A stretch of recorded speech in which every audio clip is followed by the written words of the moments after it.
not here to address that. Can we do that afterwards? We can. Okay.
Good evening. I'd like to call our meeting to order and invite you to stand and join with me in the pledge to the flag. I pledge allegiance to the flag of the United States of America and to the republic for which it stands, one nation under God, indivisible, with liberty and justice for all.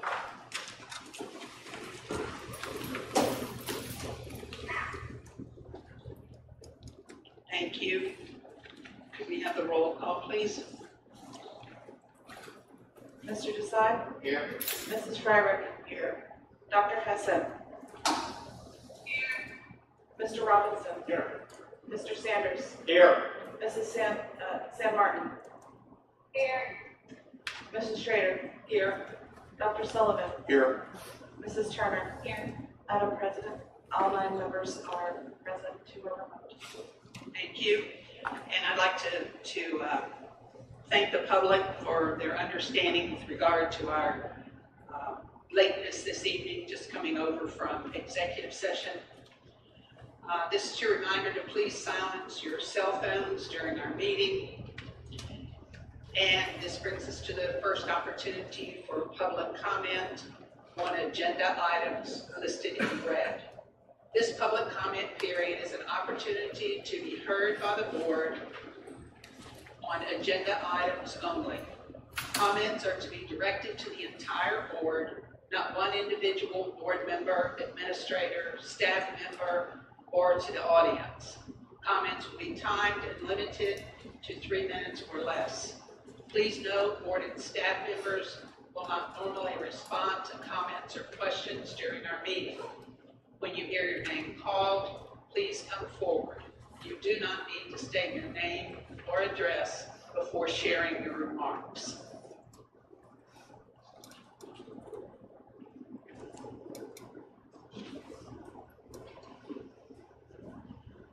Michael Dara, Spring Garden Township.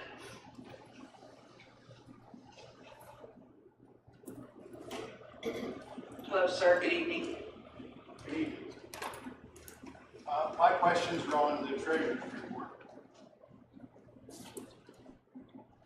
Better? Okay. First one is, how much was spent on the intermediate project so far prior to groundbreaking?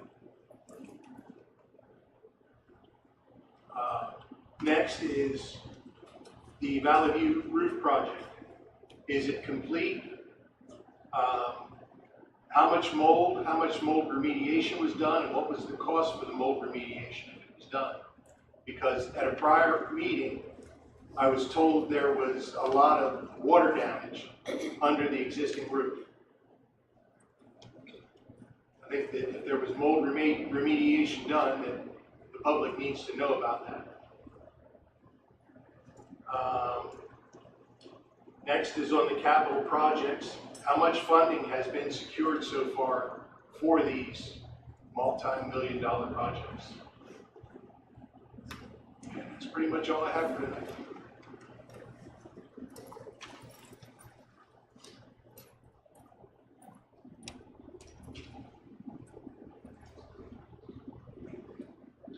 Thank you.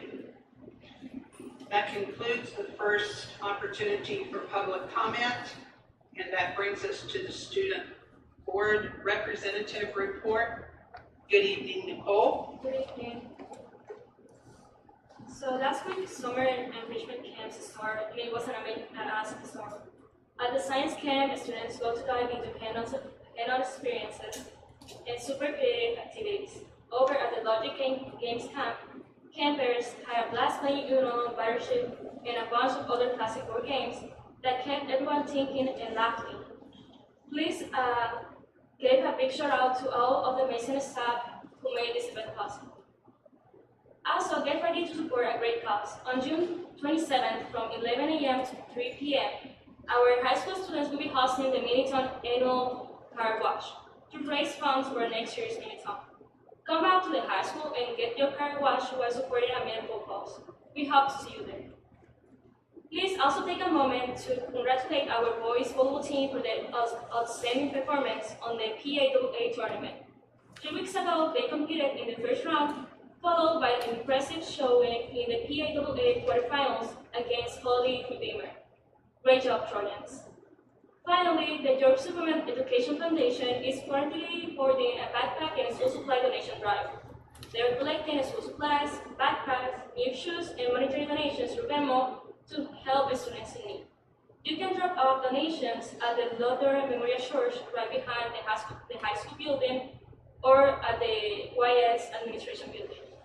Thank you for supporting our community. That's all I have. Thank you for that. Would you repeat the dates for that car wash again? So it's June 27th. June 27th. I'm sorry, 26th. 26th. Yes. June 26th, get your car washed at 11 to 11 a.m. to 3 p.m. to 3. Yes. That's great. Any questions, comments for Nicole? Well, I'd like to recognize and honor Nicole this evening for her dedication this past school year as our student representative. We wish you well in your senior year, and thank you very much for your commitment and dedication. We have a little plaque here for Nicole. It says, presented to Nicole Escano Enriquez in recognition of outstanding service as student representative to the York Suburban School Board, July 2024 to June 2025. Thanks very much, Nicole.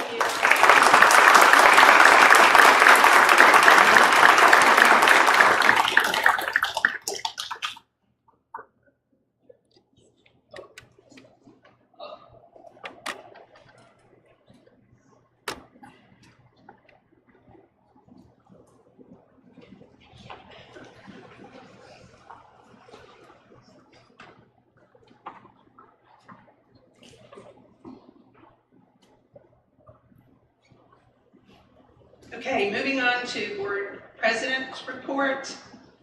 It's my duty to report that the board met in executive session on June 16th, 2025 at 6 p.m. for the purpose of discussing personnel. No official action was taken. The board. Madam President, Yes. on June 16th, I just want to confirm, no official action was taken on June 16th, correct? No deliberation. Correct? That's Trying to say, were you at that meeting?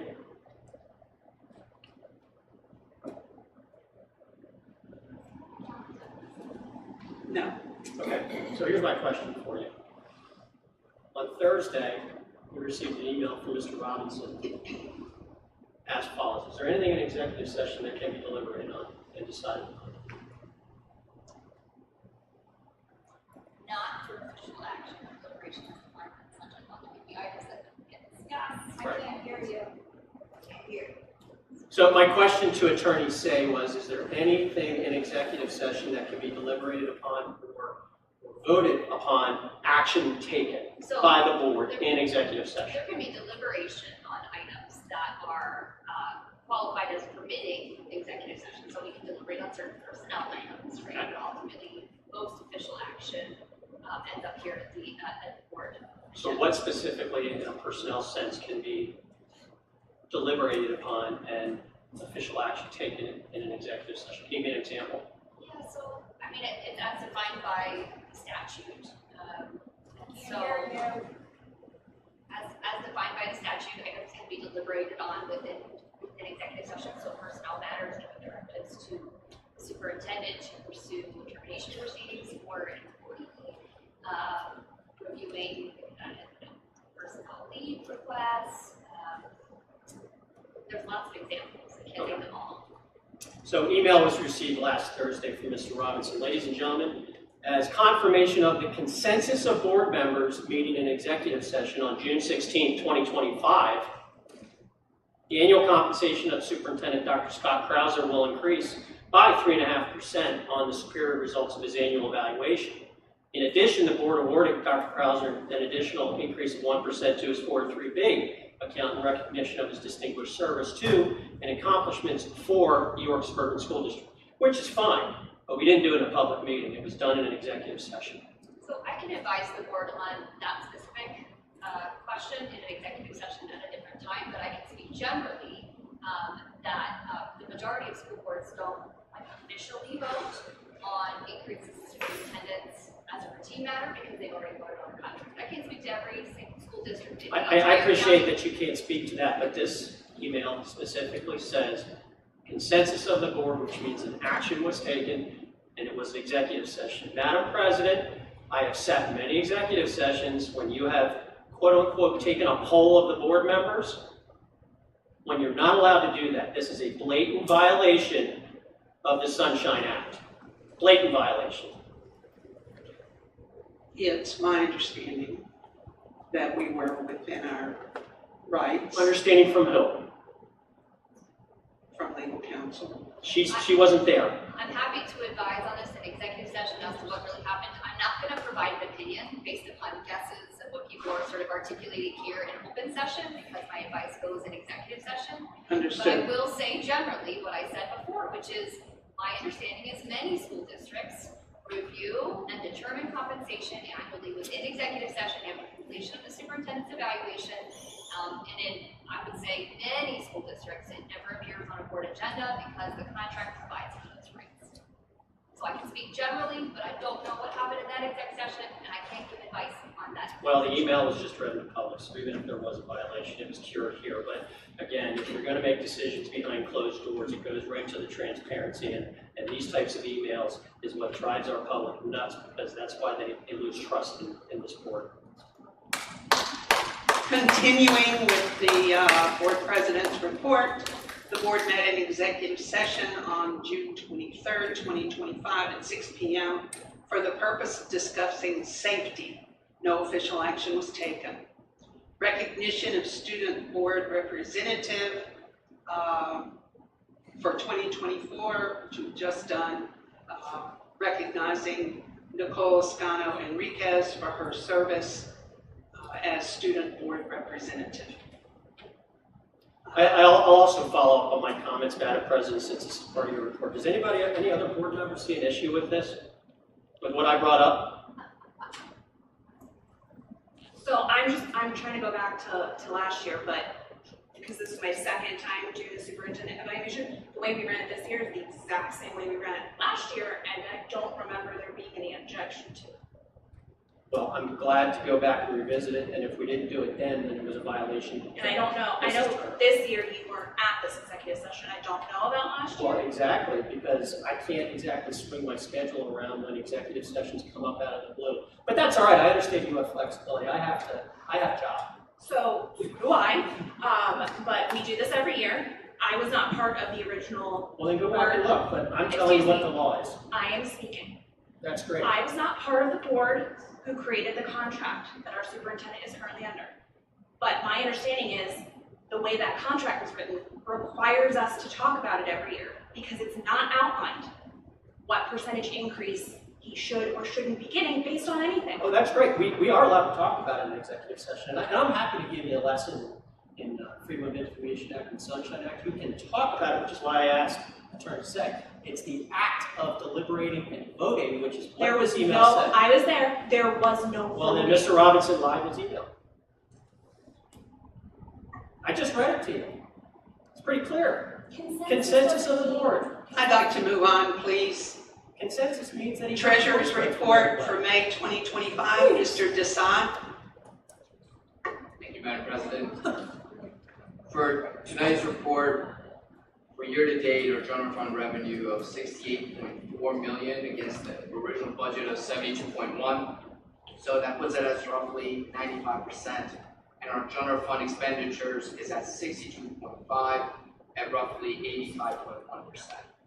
Same as the previous months, the trend is continuing where our revenues are greater than expenditures.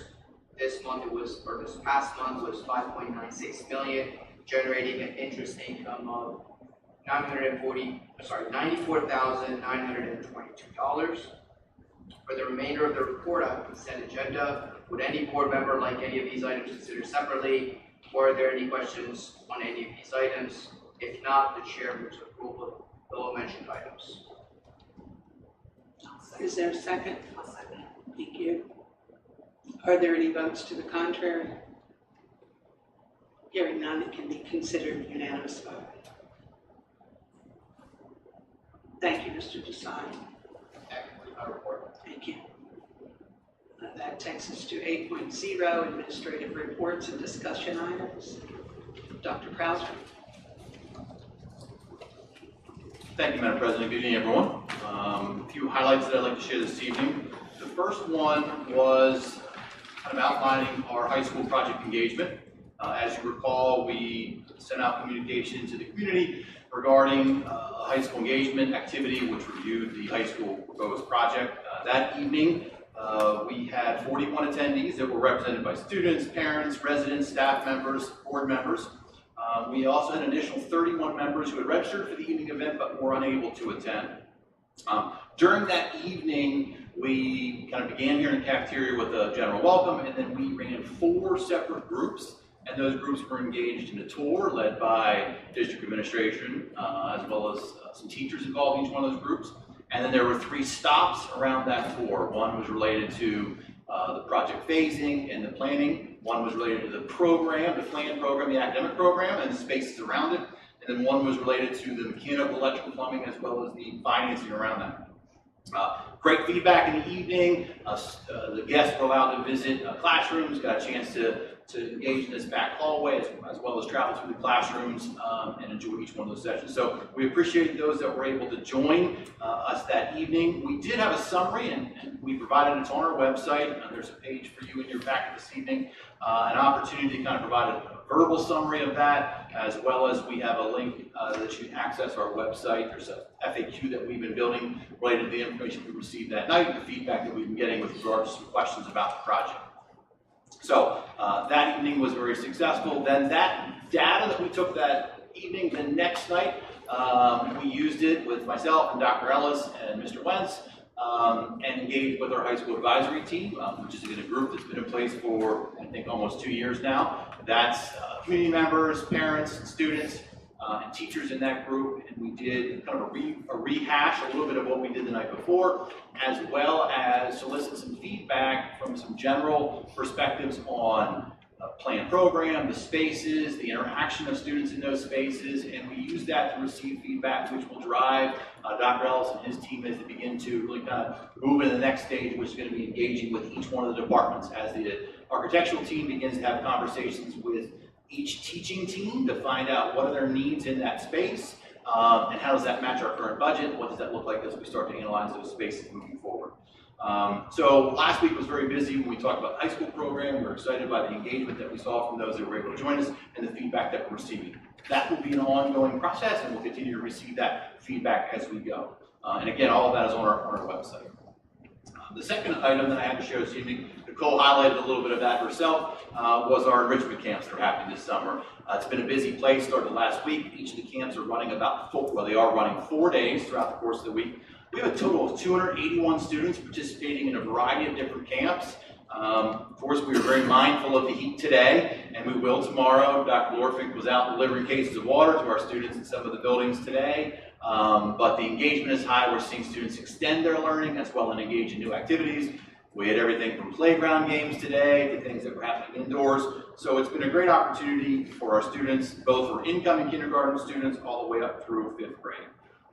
So we're excited by the participation. Follow along on social media. We're trying to highlight those activities as they unfold. And as a reminder, it's kindergarten time. The more we can have knowledge of our students coming in, the better we can prepare, the better we can work with our families as they begin that process of engagement. So we continue to spread the word about kindergarten registration. As well as our enrollment information is found on our website. In tonight's enrollment report, you'll see the projections now. We've started to move those kindergarten numbers in. So you'll see those projection numbers heading into next year, kind of roll that over July 1, so you can start to get a look at what those numbers are. Kindergarten numbers, as you know, continue to come in as the summer unfolds. And then lastly, we have 2 upcoming events. Tomorrow night is the Act 34 hearing for the intermediate school right here at the high school to be held in the auditorium. And then we have our July board meeting. We're going to spend a little bit more time this evening talking about the Act 34 when Mr. Michael and Mr. Wentz are presenting during Mrs. Kendig's update. So that's the items relative to my superintendent's report and my enrollment report. Any questions with those 2 items? Yes? I can't find it here right away. Where is our kindergarten registration? If you take a look at... Yep. Dr. Krause, if I can add to the kindergarten numbers. So those numbers are students that are already completed registration and have moved into Infant Campus. There are more students that are in the pipeline. We currently have 85 students that we are expecting at Valley View and 89 at Yorkshire Elementary School at this point. Actually, that was as of last month. Just curious. Comparable with past years, I'm assuming. Yeah, we're a little ahead at Yorkshire, and we're hoping that's due to the extra publication and communications that Dr. Barman has helped us out with this year. Thank you.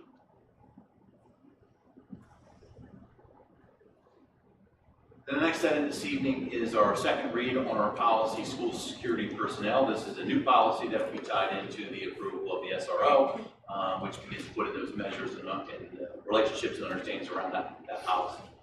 Any comments, updates, or questions regarding that policy for Dr. Warfield?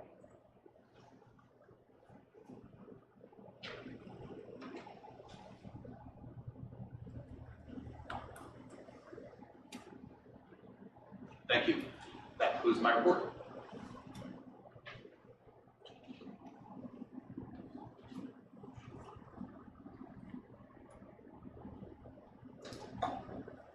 That brings us to 8.2, Chief Financial and Operations Officer, Mrs. Kindig.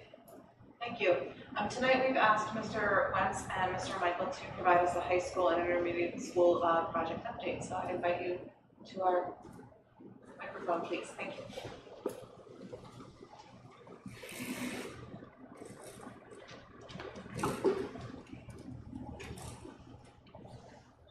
All right. Thank you, Ms. Kennedy.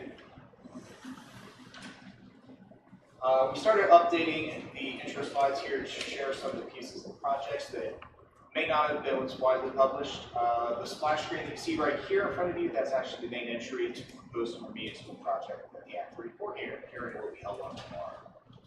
If we go to the next slide for the agenda. We'll give an update for the intermediate school. We're going to go through the project timeline, some milestones, and we'll go through the visualization and talk about that. Just a reminder to the public what's going to be at the Act 34 tomorrow. And then we're going to go through some general updates for the high school. There is a lot to cover tonight. It includes videos. Bear with me as we go through this. We can have a discussion along the way. Next, please. All right, a lot of words on the screen. I just want to go through the draft timeline as it stands right now. And this is specific to the intermediate school project. 619 Civil K&W Engineers was able to do their 5th revision submission to the township, Springsbury Township. That started the process to get on the land development and the planning committee meeting. Act 34 will be held tomorrow evening. That's going to be at the high school auditorium here. That's what Dr. Krauser mentioned previously. On 7/17, because of that submission for revision number 5, that would put the land development for the intermediate school in front of the planning committee on the 17th. And immediately following that, we plan on submitting for the building permit on 7/21. That'll get it'll be approximately 8 weeks for review and comment and response to comment. We expect approval. 724, that is the end of the 30-day window for written comments in response to the actor's report presentation. And if all that falls into place, that means the board would be asked to approve solicitation of bids on 728. So the way it works out is the schedule's working out the way it was intended. So Act 34 meeting happens, public comment is able to happen and be received and reviewed by the board before any further action is taken. And as I mentioned, the 24th is the end of the 30-day written comment period. So right now, as that tracks, we would be somewhere between August and September for a bidding window for the intermediate school project. The township supervisors meeting, which follows the land development planning committee meeting, that would be happening in August 14th. Be in front of that board, in front of that group. They do meet 2 times a month, so if the 14th is too soon, if it doesn't come out of that land development and it requires a full 30 days, we'd still be able to make it in August in front of the supervisors. The planning committee meeting would happen on 10/13. We would have bid results at that point. We'd be able to talk with the board, review the bid results, have discussion, talk about alternates, and develop a plan, putting us in front of the board for approval of bids on October 27th. All that tracks on schedule. We would be somewhere in the November range to have a notice to proceed by the board, and it would put everything on track for project completion in June, July of 2027. I have a question for you, Mr. Wentz. Is this project not on the zoning hearing board agenda for next week? I believe, Dr. Gauser, you looked on the agenda, there was none posted, correct? Correct. I did not see it on the agenda. Okay. Has there been any appeals of the agreement that was executed between the school district and the township? I've received no official notifications. No appeals. No ones filed in the York County Prothonotary. Correct. The one that we voted to be a party of? Yes. Yeah. We made action on that at board meeting. But there's nothing, you're not going to the zoning hearing board next week. At this point, I see no hearing agenda. We haven't been informed. Just asking. I'm just curious if there's. I can ask a clarification. Maybe you're aware of something I'm not. Is the zoning hearing board have information? Are we on? I have no clue. I'm not involved with the zoning hearing board. I can only go off of what I read on social media, and I can only go off of what I've been told in public by people that said there's appeals going on. Sure. So, the township has not contacted. What's funny, Mr. President? The township has not contacted us. Okay. I have received no formal communication from the township indicating that there's an invitation for the district to be represented at that zoning hearing board. So the appeal that you've started standing for, if that appeal, as it continues through the process, how does that impact the timeline here? I've received no official communication. We're talking about hypotheticals. And no, there's an appeal actually filed in the York County Profound. I'm just explaining, on my professional capacity, I've received no notification from the township that such an appeal exists. So in my professional capacity, we're talking about a hypothetical.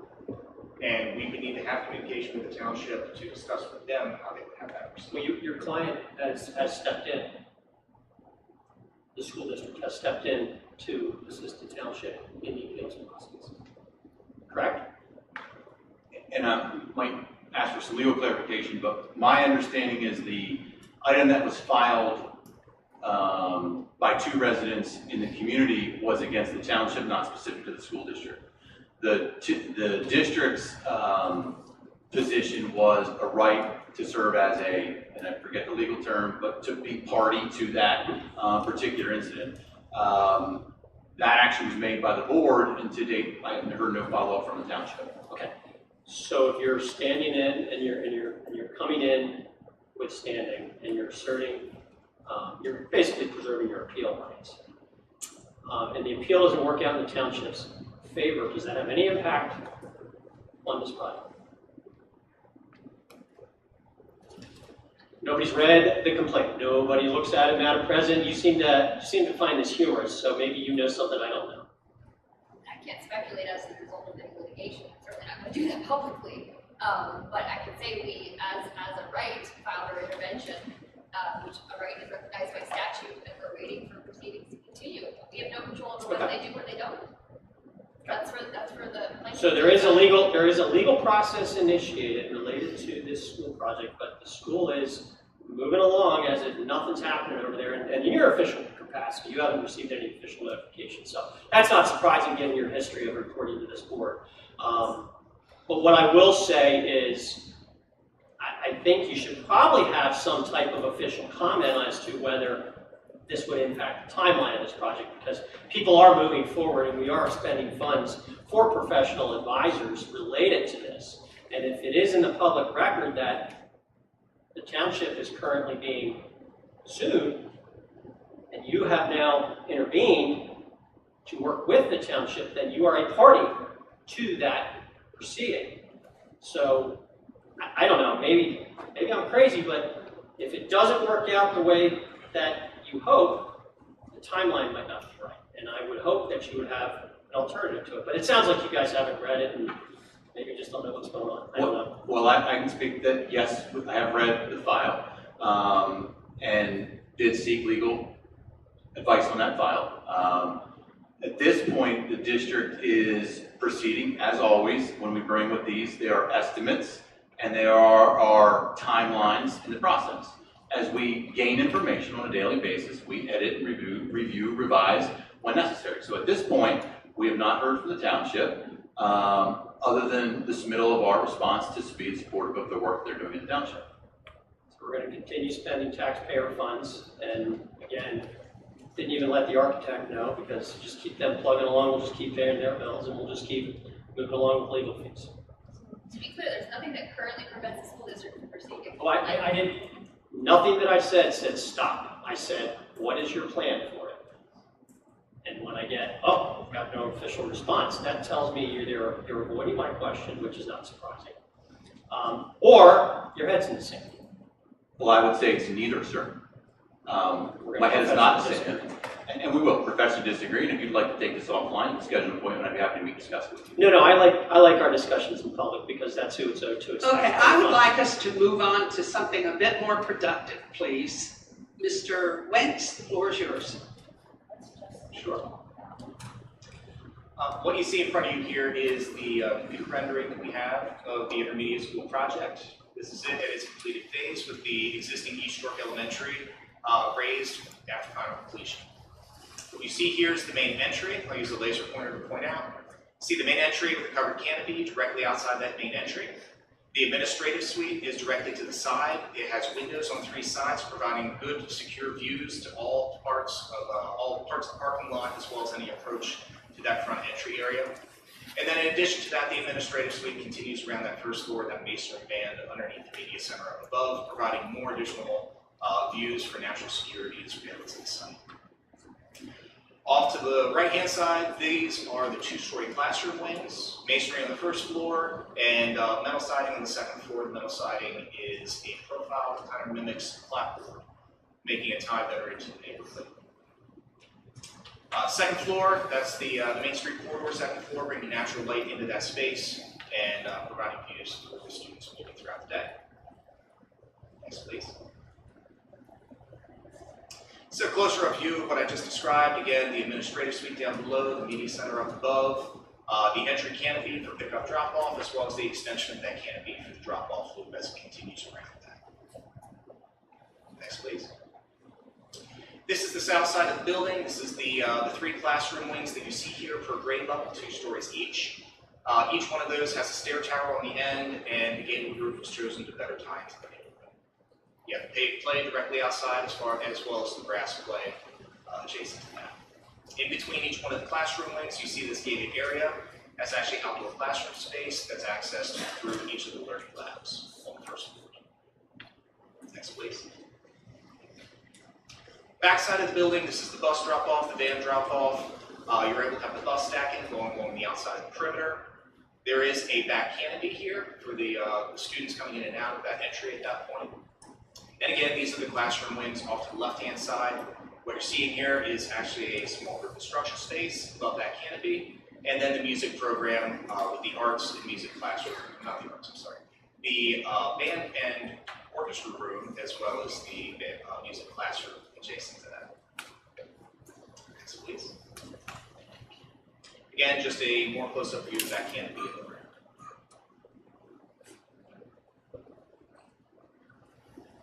This works, we should see a video. It's an external fly around and then internal going through the building itself. So here you're seeing that front entry, that's the parent drop-off loop, as well as the parking, visitor parking medium out front.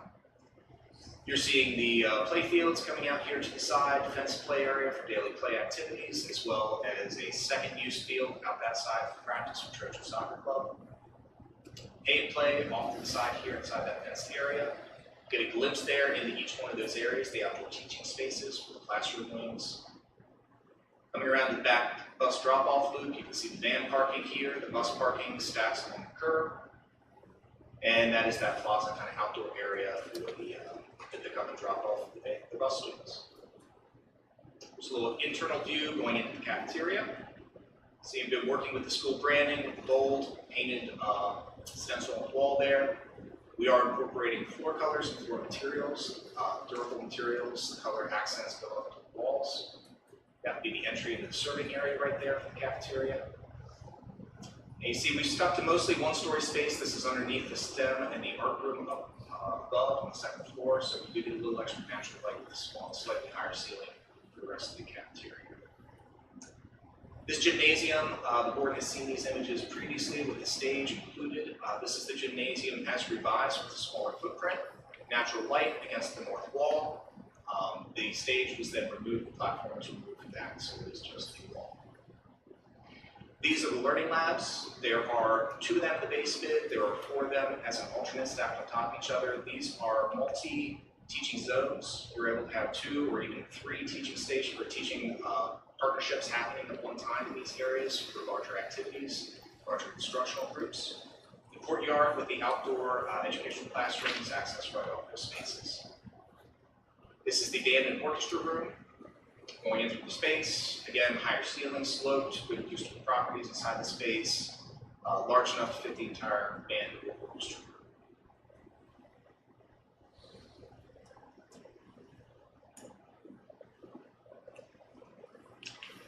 This is the second floor kind of corridor, the Main Street corridor, with more public items on this side. You see media centers accessed off of that side. Media center does have a slightly higher volume space. We are having a sloped ceiling there, sloped roof, exposing the joists, getting playful with the lights, and providing good views for that librarian throughout the entire space. This media center does have 2 educational zones, one with a folding glass partition wall that can be sectioned off to be a classroom inside the media center. The other with the open seating, more of an open media center style gathering space. Over on the left-hand side, you see the AET and the art. That's kind of the STEM and the art groups over there. With outdoor storage for project storage for students. That would be securable in the hallway there. And each one of the classroom wings, we do have branding associated with each one of those, A, B, and C, 2 stories. We have color and branding. Those colors are consistent throughout the floor. As you see those color accents through the corridors, they become defining colors in the classroom wings. Again, it's just a second floor view into the gymnasium. And this is one of those classroom wings, the yellow wing. Corridor cubbies, all the backpacks, cubbies, personal items can remain out in the corridor, leaving the classrooms themselves open and free, clear of any obstructions. And this is an example of that classroom, again, carrying that consistent color branding throughout the wall, the actual wall and space.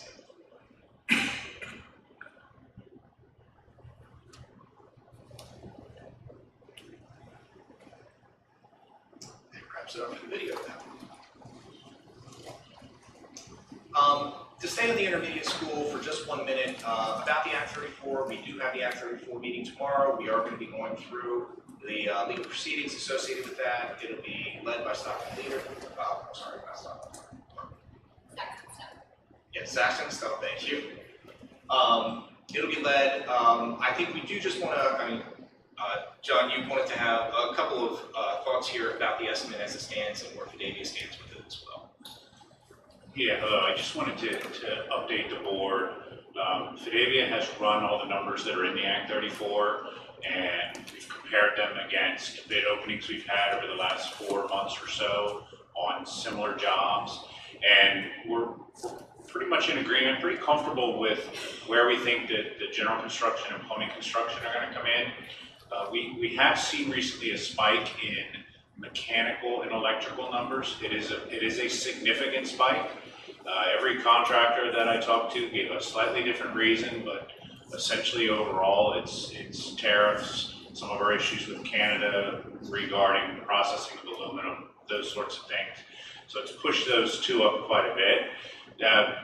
So just wanted to caution that, you know, with where it stands right now, we think that the budget's fairly solid, and that those two numbers may push it 1 to 2%. There's a possibility for that, and we'll update again as we get a little further down. If the economy and such calms down, you know, we have a few more bid openings and we may see things settle back down. But that's kind of where we're at currently. Also, just one other thing I wanted to mention, our team that recruits bidders, you know, with the intermediate school kind of like pausing and going and pausing and going, we've reached out many times, and now monthly we have quite a group of contractors reaching out to Sophie in our office and saying, what's up with our intermediate, what's going to come out the bid, what's going to come out the bid. So I think that's good. There's good positive energy out there, you know, and we have contractors looking forward to providing a bid on it. You know, the more that we can get excited and the more bids we can get, the more competitive numbers we're going to get on bid day. So when John and I talked about this, and he was sharing some of the more recent information he's getting in electrical and mechanical numbers, we took a look at it, and I believe that at 1% it was less than $1 million spread between the estimate that was presented and where he feels the numbers based on the most recent information. I'd like to remind the board that the Act 34 proceeding allows 8% swing in the price. I'm not saying we want to do that, but there is no risk with the Act 34. If John's numbers are correct, as opposed to Crabtree's. Now, what I will say is Crabtree's had recent bid openings, even as recent as 2 weeks ago, where it came in significantly under the cost estimate that we prepared.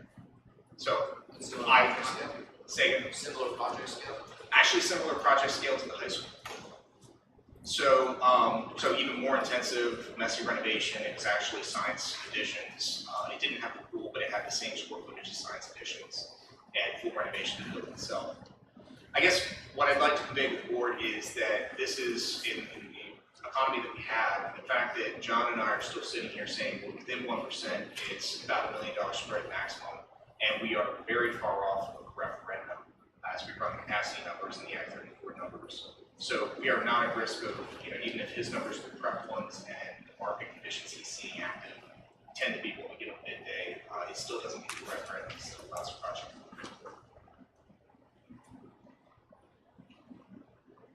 Questions on that before moving on to the high school? Yeah, Mr. Wentz, in the video, you mentioned the Trojan Soccer Club. What was that in reference to?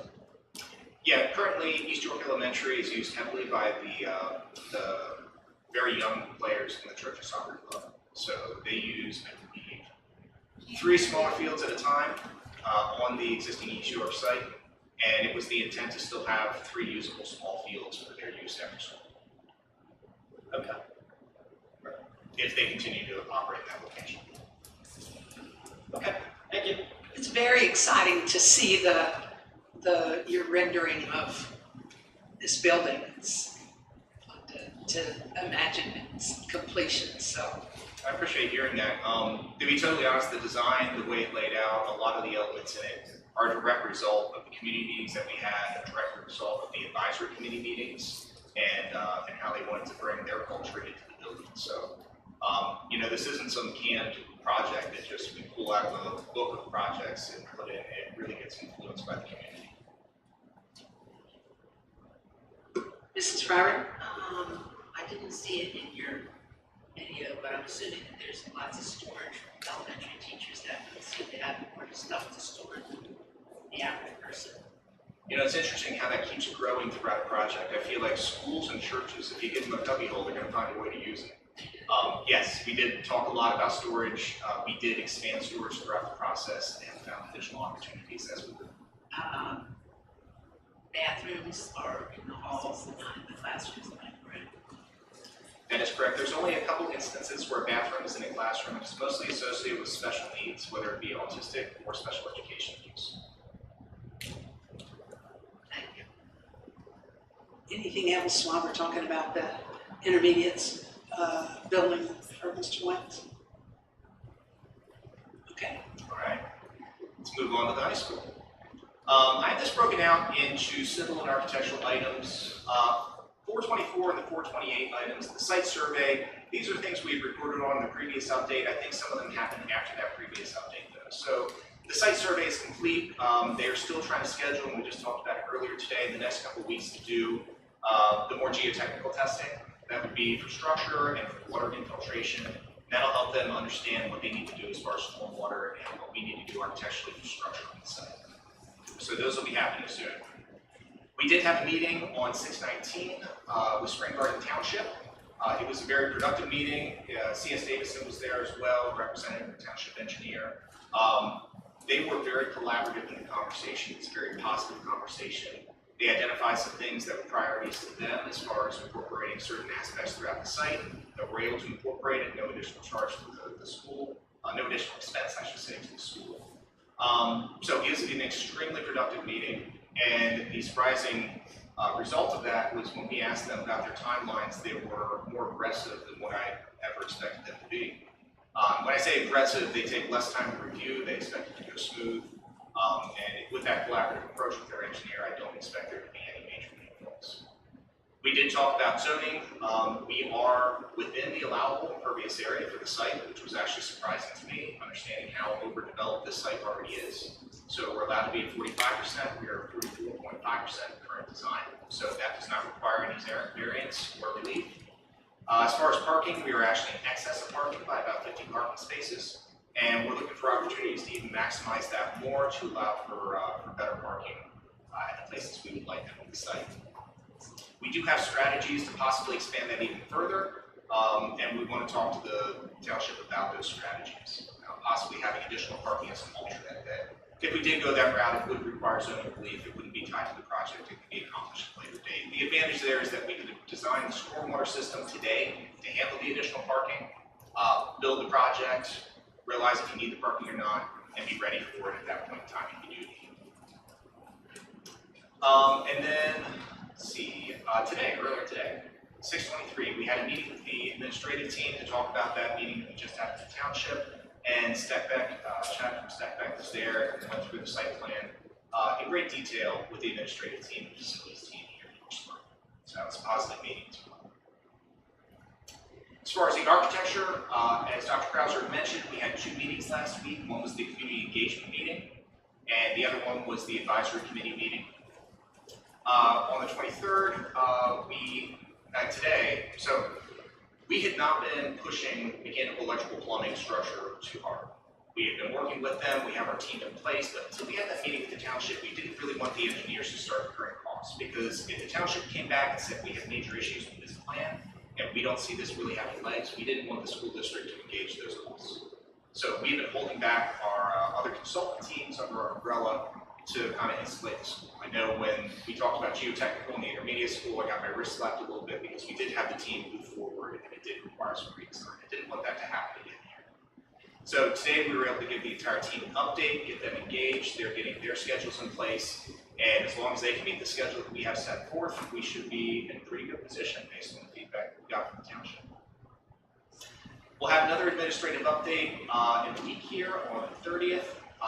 We'll use that, that's our regular standing meeting, so pretty much from the 30th on, you can expect us to have administrative team meetings every 3 weeks. So that's our typical recurring schedule. And then ongoing, we'll be developing a schedule for focus groups. What I mean by that, we talked about this with the intermediate school, we need to meet with every educational sector in the school. You know, everything from the art teachers to the music teachers, choral, band, orchestra. Every single focus group in the school needs to have individual meetings with the design team, the interior design team in particular, as well as in certain cases mechanical, electrical, plumbing, if it affects that educational zone. So we'll be developing a schedule, working with Dr. Lorfink to get teachers scheduled and get things progressed to a point that come August when the teachers come back, we have a plan of attack to get those people in front of the right design team and get them put in the right questions on the schedule as it lays out presented? Anything for Mr. Wentz on the high school schedule? Again, very exciting. Yeah. Good news with regard to the township discussion, Yeah, very good. the permeable and the parkings, that's all good. Mrs. Turner, did you just wave at me? No, okay, sorry. So I'm going to take some time and I'm going to go through some of the presentation that was shared during that community engagement meeting.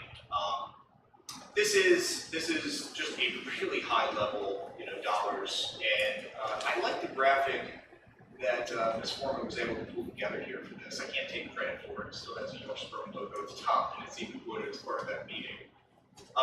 We were asked to take everything out of the project that was new and just focus on the existing building itself and what it would take to bring the existing building up mechanically, electrically, plumbing, and then all the incidental work associated with that, and kind of create a baseline is if we didn't do all the other stuff, if we didn't build a new auditorium, if we didn't do the additional designs, we have what that cost. And that's after we pulled everything out and we kept the items in we needed to repair certain parts of the school and all the architectural work associated with replacing ceilings and upgrading technology. That's where that $47 billion comes from. That educational program piece there, that 15.4, that's really in addition to that $47 million, what it would take to accomplish everything educationally related for the plan that you're about to see here as we talk about additions. So that's at 15.4. And then as we discussed previously, there's the new pool portion of it that we have that $12 million earmarked for currently. So that's kind of how a single dollar breaks down. I like that analogy. So really a lot of it is just upgrading the systems for the school, and then we're able to realize some additional value to the school with the educational program. Next, please. So we're doing a phased renovation of the building here. It's going to be occupied and renovated at the same time, additions put on at the same time. And before I get into the way it gets phased and broken apart, I think it's important to just have a baseline understanding of the plan and how it's going to look like in the end. If this looks familiar to you, we have these two educational wings here. If that looks familiar, sit in the mosaic, the terrazzo floor inside the main lobby, it's because it should feel familiar. We're not trying to rip this whole building apart. We're not trying to change everything about it. We're not trying to do some crazy move to make it work the way it's not supposed to. What we're trying to do is take the good redeeming factors, the good redeeming elements of the building and improve on them and execute the educational program as we go through that. So the way this lays out, we do have an infill underneath the high school, obviously high school, the media center. We are infilling that and we're proposing putting the new high school administration right there. That would include the administrative suite, the principal, assistant principal. It would be the guidance suite as well as the health suite. All in one location, directly accessed off that main entry there, with increased expanded parking out front to support that. So it would actually be usable as that suite. The education wings, we are proposing doing phase renovation of the education wings. We are not proposing ripping out the entire corridors or redoing all the classrooms. What we're proposing is removing unit ventilators, replacing ceilings, lights, technology, refinishing the insides, keeping things that really matter and are going to continue to be durable. Your terrazzo floors inside the classrooms are in excellent condition. You don't want to mess that up. There are a couple select areas where we're going to expand classrooms to create larger classrooms, and we've worked through this with Dr. Ellis, creating a program where he's able to have smaller classrooms and larger classrooms and appropriate quantities to support the larger and smaller classroom sizes. Auditorium and gymnasium stay in the same place.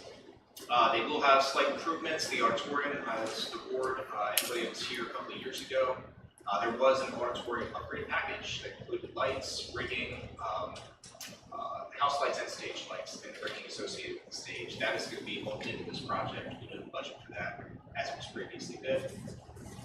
Up here, attached to the auditorium, we are doing an expansion of the music program here, moving the band room from the inside courtyard area to the outside space that's currently in art room right now, giving it better access and better parking, unloading and unloading for the marching band program.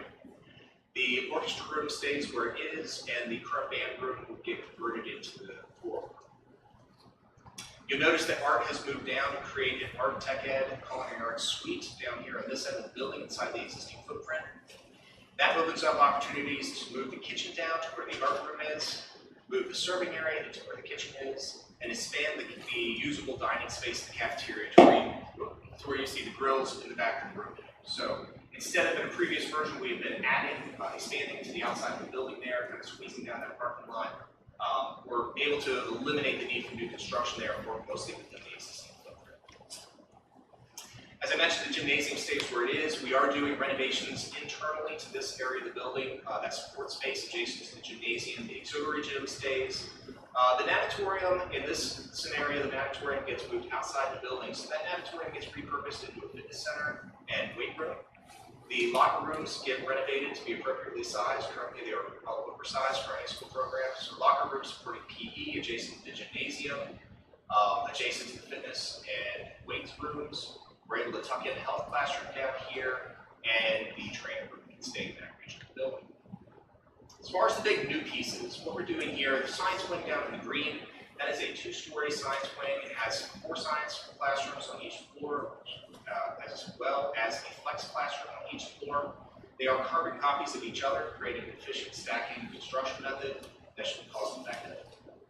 Adjacent to that, we have a large group instruction space. That is actually, it has a folding partition in the middle and has the ability to serve as 2 large group instruction spaces during the day for educational needs, and it can serve as a boardroom in the evenings with that folding partition taken down. So that would be a large, about 3,000 square foot boardroom for public use and other activities as well. Natatorium, this is where the new construction natatorium is located. It does have 2 teams rooms located inside of it. It does have an office supporting that space, and then it has its support systems. It's got a complete mechanical room to run all of its operations to support the pool. It's key that the teams rooms are located here. It's good proximity to the field, which is located right out the back. So you'd actually be able to use those teams rooms for the visiting, the home, and away teams for any athletics happening in that location. And the natatorium is also in close proximity to the rest of the athletic suite here. So adjacencies will work for tourist addition as well. We do have the parent drop-off coming around the front of the site here. We do still have the bus drop-off coming around the back side of the site. We can talk about some of the site elements as I get to the phasing phase. In addition to the improvements on the inside, we are locating these red little lines here. Those are indicating secure points throughout the building. We have not figured out all the secure points in the building, but we do have new technology that we're able to use. For example, your grills, the boiler grills in the lobby right now, they don't meet fire code to create the dead end corridor. So even though we have them, we're not really able to use them and abide by the building code. The security elements that we're going to be replacing these with are able to operate different ways in different emergency situations. They're able to be tied into fire security systems. So you will have a safe and secure school, and we'll be looking at additional locations to be able to, for example, open up the music program without having access to the rest of the school. So we can do that through programming in today's technology. Moving on to phasing. So, as I mentioned, this is a phased occupied building. It's going to take some adjusting as we go through this. First thing we need to do is we're going to be expanding the parking at the front of the building here. And the reason we need to do that first is I don't want to take offline any parking, disrupt it any more than we need to without replacing parking internally. So, first thing you'll see happening is earth moving in the front of the building, expand the parking lots, and the erection of a modular classroom here in that area right outside the district office. That modular classroom will have secure entry, it'll have restrooms inside, it'll be about an 8 to 10 classroom unit, depending on how many classrooms we need to take off to disrupt the existing operations. And it'll be able to be scheduled for the bell schedule, so it's open for the students to move in and out of that back door there directly into that modular classroom piece, but then it's automatically secured during the day. We'll have key card access. Next phase, please. The next phase is going to be the demolition of the existing science wing and the construction of the new science wing, 2 stories, the large group instruction space, the natatorium, and the teams rooms associated with the natatorium. Concurrently, we would be infilling underneath the media center, constructing the new administrative suite, lining up for the next phase, which would then be moved on. Once that administrative suite is out of there, the next slide, the existing administrative suite can be taken offline, and we can start doing phase renovations of the classroom wings. Now, those phase renovations of the classroom wings, we expect them to take about 3 months each. Again, we're not talking about ripping out all the corridors, all the walls. We're really coming through and updating a lot of things, and there's only select classrooms that are having walls taken down between them to create larger classrooms. So what we're really trying to do is create a 3-month project on each floor, giving us the ability in 1 year's time to come through and renovate all the classroom pieces. At the same time, this athletics piece back here, the infill, the existing natatorium, the reworking of the locker rooms, we expect that to be about 4 years worth of work right there. So these will take a year total for all the classroom wings. Currently, that athletics piece will be renovated and be up and running at the end of that year. Now, while the locker rooms are taken offline, please keep in mind we do have the teams rooms located here inside that natatorium. That's why it's important to get that up and running first. So the teams rooms will be able to support physical education program, locker rooms changing, and it's just down the hallway to the gymnasium. And then on the next slide, we have summer work. These are items that are identified as pieces we can't take offline without replacing and creating major disruption. So, for example, media center, art and STEM, kitchen cafeteria, music. Each one of those would need to be scheduled in a way where they get completed during summer months. It's like a game of Tetris. So in order to make this work, what we really have to do is move the arts rooms out of this corner first and do the renovations to the art and STEM. Again, we're not taking down structural walls in between these rooms. We're able to use most of the layout the way it is right now. Take out non-structural pieces inside and create the new program the way it should be executed. So because we're not doing that major invasive work, we believe we can accomplish most of that in that time frame, take advantage of the summer before and the summer after. Once that art is out, we'd actually be able to take over that art room in the corner and create the new kitchen while not disturbing the existing kitchen, cafeteria, and serving area. So while we know that kitchen's going to take more than summer, that'll be happening during the school year and be able to continue to be included. Again, the work to the cafeteria here, the work to the serving area, we would hope that would be completed during summer months. So the kitchen comes up and running that next summer. We can come through, do the renovations to this space and the adjacent space, and that's up and running in the summer months. And then the music program, again, as soon as the art group moves out of this space, that renovation can happen without disturbing the existing music suite and its operations. And then over summer months, we can come through and do the conversion of the band into band and choral, orchestra gets its upgrades, and the new band room is already up and running. This parking is already moved down. And then, of course, the parking lot, we want that to be completed over several months, not to disturb parking as it needs to be used during the school years. Next, please. I'm not going to dig too deep into this. This is the chart as we normally have been showing in board meetings. The reason this helps in talking about phasing, it does show the overlap of a lot of the work.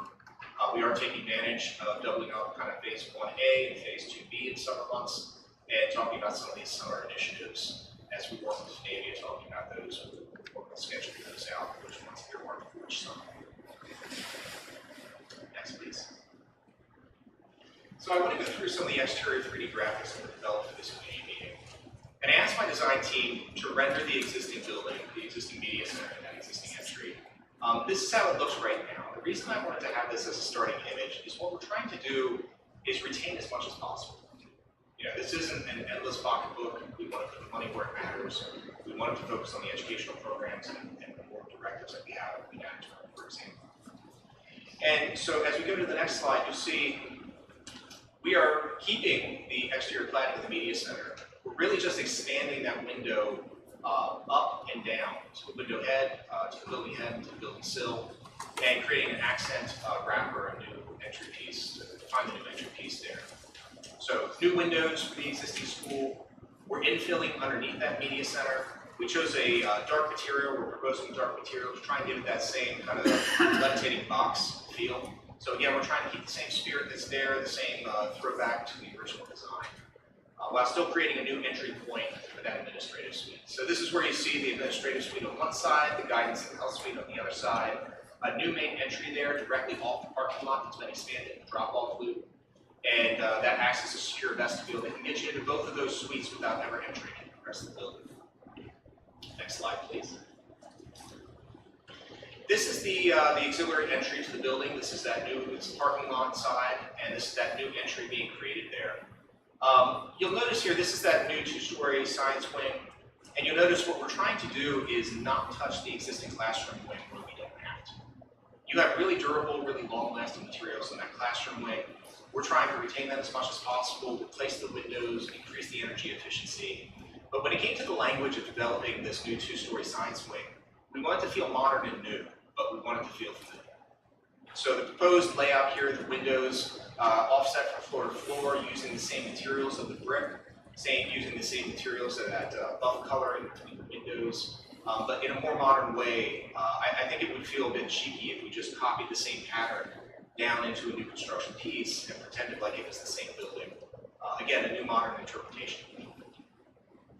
The other moves that we're making here, so this box right here, that's actually a two-story restroom right there at that entry piece. It serves as restrooms for the natatorium for public use. It also serves as restrooms that'll serve the science wing there as well. Because of that, it doesn't have any windows, but that gives us an opportunity to make a familiar element there at the entry piece that you notice around the existing entry. It's not that we're going to match the concrete of the media center exactly, but we're going to use materials that harken back to that using similar caliber materials. Same thing with the entry piece here, using that orange wrapper to naturally identify an entry to the building. And then tying in the last material that we have used in the front entry, that dark brick. That's that large group construction space that can be used as 2 LGIs during a school day or a boardroom in the evening. The advantage here is that we have a secure entry directly into those spaces, whether this is the natatorium at that point in time or a board meeting. You're able to have access to the restaurant facilities. You get to the large group construction, you have an natatorium event, and the entire rest of the school is secured from that. Next, please. So currently we're going to locate an elevator in the lobby adjacent to the media center. That's the plan. And we are discussing if there is mezzanine viewing in the natatorium area, we would have an elevator to the mezzanine. But it would be a centrally located elevator in the middle of all the classrooms. Right now the plan is to take it out. If we add on that science wing, we still need to provide egress directly to the outside. The elevator blocks the egress. Is not necessary by code because we have one more centrally located. And again, our second one, if we needed it, would be part of the blocks. So let's talk about the natatorium a little bit here. So we want a masonry base in this natatorium. We want a strong, durable material bottom, but we also want a really durable material for the type of use. So what we're proposing here is actually a polycarbonate material called Powwall. It is a translucent material. It's not glass. It's actually plastic with a neoprene gel in between. It's extremely energy efficient. It's extremely durable against chemical environments. And it's going to save the district on lighting that space. So during the day, it's going to harvest the natural light from the outside and light the natatorium without glare reflections. During the evenings, it presents another opportunity here as a branding element for the campus. If you remember in the site plan, this is actually located directly outside the stadium. And the angle of this wall lines up with the entry sequence if you're parking in that side parking lot. This is the wall that you're looking at as you enter. And whether we literally put Trojans on there or it's the profile of the Trojan mascot, the idea here is that we create a branding opportunity that doesn't really cost the district anything. You'll have the lights on in that space at certain points in time anyway, and it'll create a branding to the campus there. Kind of first and last thing you see, imagine a football game coming. Next, please. So this is again a animation kind of going through. We can speak to some of the elements we just talked about as the animation starts here. Again, starting it with the existing facade, kind of transitioning into the modified. Again, increasing sight lines to the site there through the administrative suite instead of being tucked to the side. It's right there at the entry. Secure vestibule.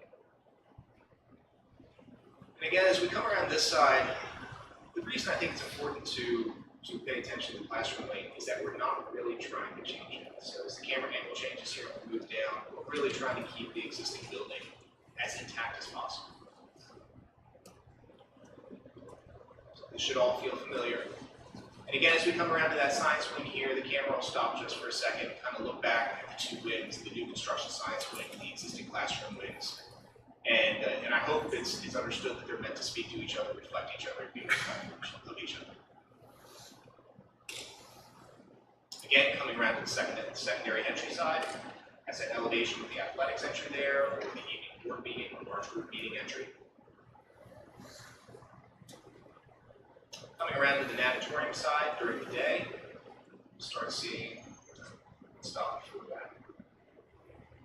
So again, that's a large group construction space off to this side. And then you start seeing the natatorium here off to the side. This is the daytime view, so you'd see just that frosted wall material as we transition to nighttime. You get more of that view that we had seen in the still render previously.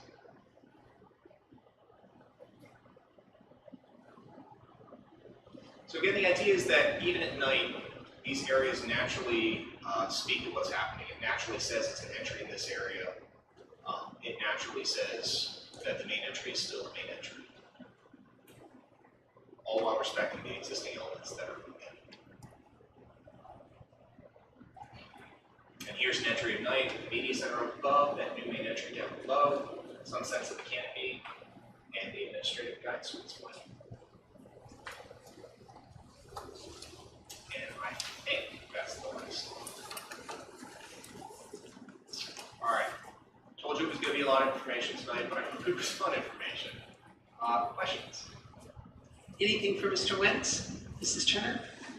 Just a few. So tonight was the first night I think that you have like laid out where some restrooms are going to be. I know that's a big issue in the building currently. Do you happen to know, compared to what we have now, how much more restroom space we're going to have? Yes, now that we have a plan hired down, we're able to do an occupant count itself. So the amount of restrooms are going to be determined by what code says we have to have. And that's an overall count for the building. In addition to that, we need to look at the building in each use. So let's say the natatorium is the use. We have to do the calculation for the natatorium to make sure there's enough restrooms in proximity in that severe situation to the natatorium to satisfy that need. The same thing goes for the auditorium and the gymnasium. We have to look at those as uses and say we have enough restrooms in that location. Now, I do know we are talking about expanding restrooms at certain key points in the building. There is plans that right across the hallway here, adjacent to the cafeteria, a new male and female restroom being constructed in that space that would replace the restrooms down the hallway here with the appropriate ADA accessible sizes. So yes, we are paying close attention to restrooms. In addition to that, drinking fountains, we have to have the drinking fountains located in correct spots throughout the building. So again, we finally got to a point where we've stopped moving the plan around. I can do an occupancy calculation that can take it to the plumbing code, plumbing calculation. Yeah, I think having some closer to the cafeteria is going to be key because the teachers telling me community night, there are sometimes students waiting during their lunch period a half hour to use those restrooms down the hall, which is most of their lunch period, right? Well, having it that far in proximity to the cafeteria just lends itself to other behavior issues. Yeah. The other side of the building that we haven't seen renderings of yet, where the music suite will be, will it look similar to the other side of the building? Is that the plan? So again, I love that Dr. Krauser is proactive enough to have these community meetings and the advisory meetings. That is a comment that came up in one of the sessions, that if we're creating this branding that happens on the natatorium side, we have branding there at the main entry, we should then extend that branding to the music suite side and create some sort of council there too. So after that meeting, after we talked about that, that is something that would be incorporated. And last question, that might be more Dr. Krauser or Dr. Ellis. Are we going to have enough classrooms that every teacher has their own room?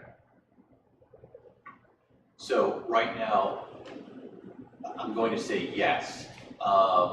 When you say individual classrooms, I mean, we certainly have some teachers that are sharing classrooms now. Right. We're doing those final counts now, and as we're starting to unpack each one of those elements, and the program that Dr. Ellis is working with, and deciding what he wants to do from a program element, as it fits right now, yes, we're only going to, as Mr. Wenson shared, make some slight changes to combine classroom upstairs. So right now, as it fits, there's enough classrooms for all of our programs and our, I'll say, courses that are aligned. I just want to stress that obviously there are going to be times like with the music rooms, we have more music teachers than we have, you know. But I think it's extremely important to teacher retention. It really makes teachers feel valued to have their own space. So I think it's really important that we, as much as possible, have enough classrooms that teachers can have that space. Mr. Desai? Thanks for the presentation. I know we talked about this during the feedback before.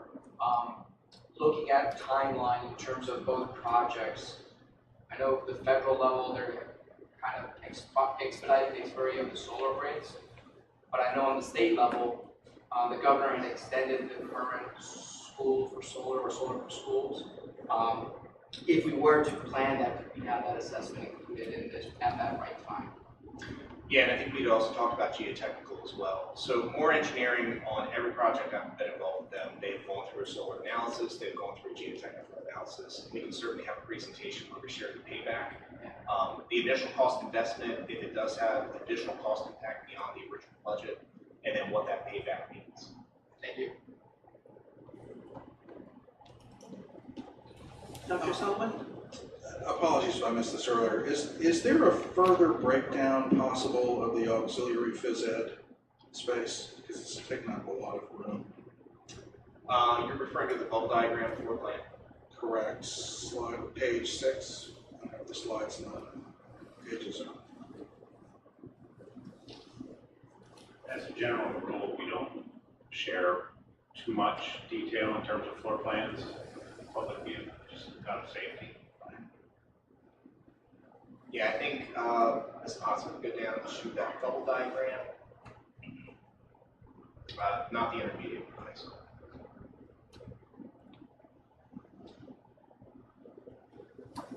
There we go. You're talking this one right here. In a future presentation, why don't we pull that section of the building out? What I don't want to do is share an entire floor plan of the building, but I don't have any problem doing an enlargement of that section of the building. I think the key thing to keep in mind here, this is the existing gymnasium, the existing auxiliary gym in this big box, and there's an existing teams room right here. So none of those spaces are areas we're proposing making major changes to. The major change happens, this whole block over on the left-hand side of that purple area, that's actually the boys' locker room and then also another team's room. And it's excessive, the amount of space that's in there. So what that's being proposed to be converted into is an actual educational health classroom in that zone. The trainer room is going to be in there, and then the existing natatorium, which is in between the women's locker room and the men's locker room, that natatorium then gets converted into that fitness and health. So instead of me trying to imagine what's in my head, let's do a future presentation where I enlarge that and talk about this program. In that space, will there also be teacher offices for the phys ed staff? Yes, we have PE teachers located adjacent to the fitness center, and our idea, the goal that we'd like to accomplish is that we get eyes on the fitness center. So there's an office that has windows into that zone as well as an access from the corridor. And I think we're all familiar with that back corridor that goes in between the auxiliary gym and the natatorium and the locker rooms. We'd also like eyes on that street as well. So the idea is to have physical education instructors with their home base off that corridor with direct use in some of those spaces. And will that also allow for locker room supervision? That's an item we're going to have to talk about. We haven't talked about yet how that gets addressed. Another piece that's important. Yep. Yeah, it's always a debate. Do you want views in the locker rooms? Do you want the offices directly outside the locker room? If you have a gym instructor that doesn't match up with the gender that they're teaching, which we have a lot of school districts that have happened, how do you handle those situations? We'll work through that with the PE department and the administrative team. Mrs. San Martin. Thank you, Mr. Wentz, for that presentation. I'm just requesting a digital copy of what I was having to see in the slide. I would greatly appreciate it. Thank you. A digital copy of the slides, so that's an easy fix. Anybody else? Thank you both, and thank you for attending our community engagement meeting the other night. I thought that was a very productive evening, and we appreciate your being here tonight as well.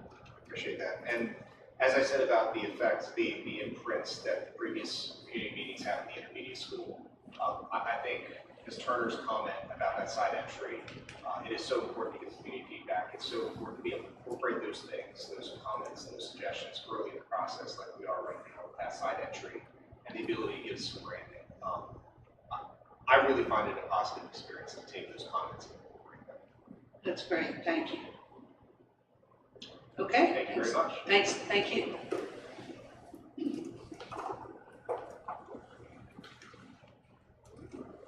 Mrs. Kindig, is there anything else from your world? That concludes my report. Thank you. Okay, thank you. I think we're going back to Dr. Krauser now. Sure, the next one would be me as well. I'm going to have Dr. Furman and some friends come join us. There's been a conversation that's evolved in a few meetings, kind of understanding and unpacking our library sciences program K-12. So Dr. Furman has brought a team of expert library media specialists to join us this evening and share a little presentation about the program elements, and how our students transition as they move through our system K-12. And to have you here this summer is. I just wanted to point that out, how Yes. thankful I am that these ladies could come and brag about their program in person and themselves. So I'm going to turn it over to the experts. Thank you for your time tonight, and to allow us to talk to you a little bit about the library program in the district, and the direction that it's headed with our new elementary librarian. I'm Amy Kendrick. I'm Betsy Wyrick. And we are here on behalf of the entire library program. Rosemary Nestler, our middle school librarian, and then represented in our photo and also not represented in our photo are our paraprofessionals that we could not live without. Catherine Bowen at Valley View, Lynn Martin at Yorkshire, Debbie Richard at Indian Rock, Lisa Free at East York, Joni Damian at middle school, and Linda Slamper at the high school. And we really appreciate all the time and effort that they put into our program. Okay, so we've organized our presentation just about the different roles the librarians play in the schools. And one of them is to curate and organize our library collections. And this is it's not just, oh, I like this book, we were adding it to the shelf. It's very data driven. I came in February and analyzed the collections of our elementary schools, checked circulation stats, copyright dates, ran reports to see what science books are out of date, what needs to be updated, and things like that. When we go to select books for our libraries, we use professional journals, book reviews from professional scholarly journals. And then I also just surveyed teachers and students just to ask what they needed to support their instruction, their just student interests. And I did spend a lot of time organizing our elementary libraries just to make them very accessible to students so they can find the books that they want and learn to use the libraries. So on our next slide, this is when I surveyed the 3rd through 5th graders and asked them what books do they wish that their library had more of. These were some of our top answers that you can see. So Asian culture, graphic novels, which are very popular, video games, birds, history, Puerto Rico, anime, that they all had lots of opinions of what to add to our libraries. And I used their feedback to help build book lists that we'll be ordering for the upcoming school year.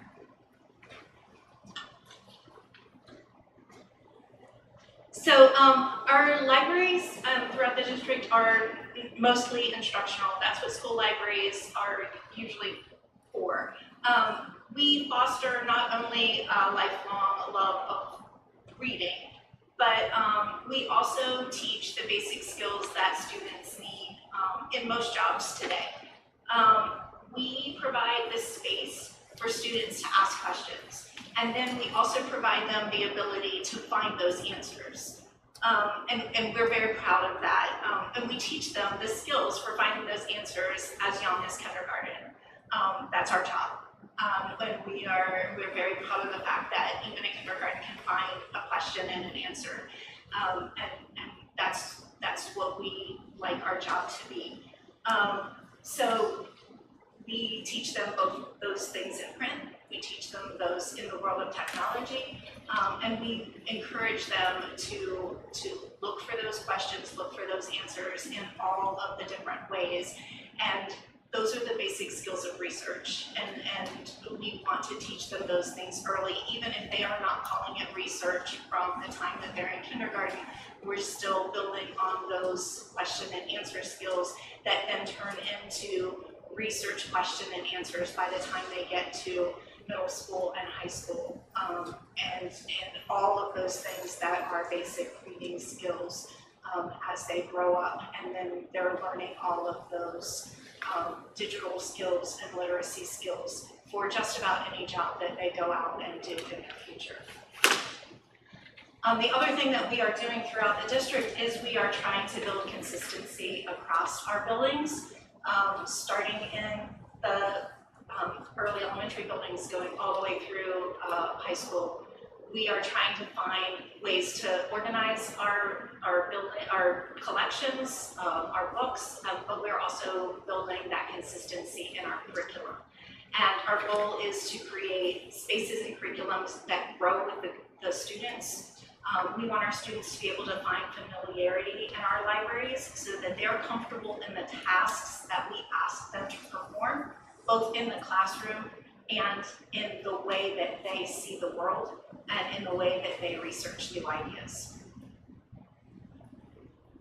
So next, we've been building, I've been working this spring to build the elementary library curriculum, but we have made a curriculum, we're basing it off American Association of School Library Standards, Pennsylvania State Library Standards for school libraries, following their model curriculum. And we've created these 3 units that really will progress from kindergarten through 12th grade. So we want our students to appreciate literature. So in our elementary, or in our curriculum, it's going to be like author studies, genre studies. What are you interested in reading? Then we go into library literacy. When you find what you want to read, how do we find it? How do we access those? How do we find that independently? And then hopefully they'll be going into middle school with those skills. And then we're also beginning to teach research now we're going to begin to teach research starting in kindergarten, like research skills, just the basic steps, so that they can ask questions and find their answers, and then go on to finding where do you find reliable sources. We're looking at nonfiction books, and then do digital sources like getting databases into our elementary schools, and then as we get to the intermediate schools, doing note taking and citing sources. Things like that. So again, we're like teaching those basic skills, so then when they move on to middle school, they have those foundations of research that they can apply in the projects in middle school, and then they'll carry those skills from middle school on to high school. So it's a very progressive curriculum that every skill builds on it up to 12th grade. The next slide. So this is just an example of the model curriculum for PA school libraries, and it just shows you how, like a skill like evaluating resources has standards from kindergarten. Like there's things you start in kindergarten, and it does go all the way up through 12th grade. And then they also show how what's being taught in the library is carried out into the other curriculum areas in the school. So how what standards it's meeting for ELA, science standards, and the different standards in the classrooms. And then this is just, I said I reached out just to get feedback from the students and the teachers in the elementary schools, just to see what they needed. And this is just some of the quotes from teachers on the survey I gave, and they were just very excited to have research being taught in the library class. One, so their kids have those skills when they are doing research in their classroom, but just for them knowing what they should expect of their students as far as research, and just they were excited just to have the library open so that they could bring kids in and use the library for research time as well. So we not only work with students, we also work with teachers, and I think that that's a very important part of our job as well.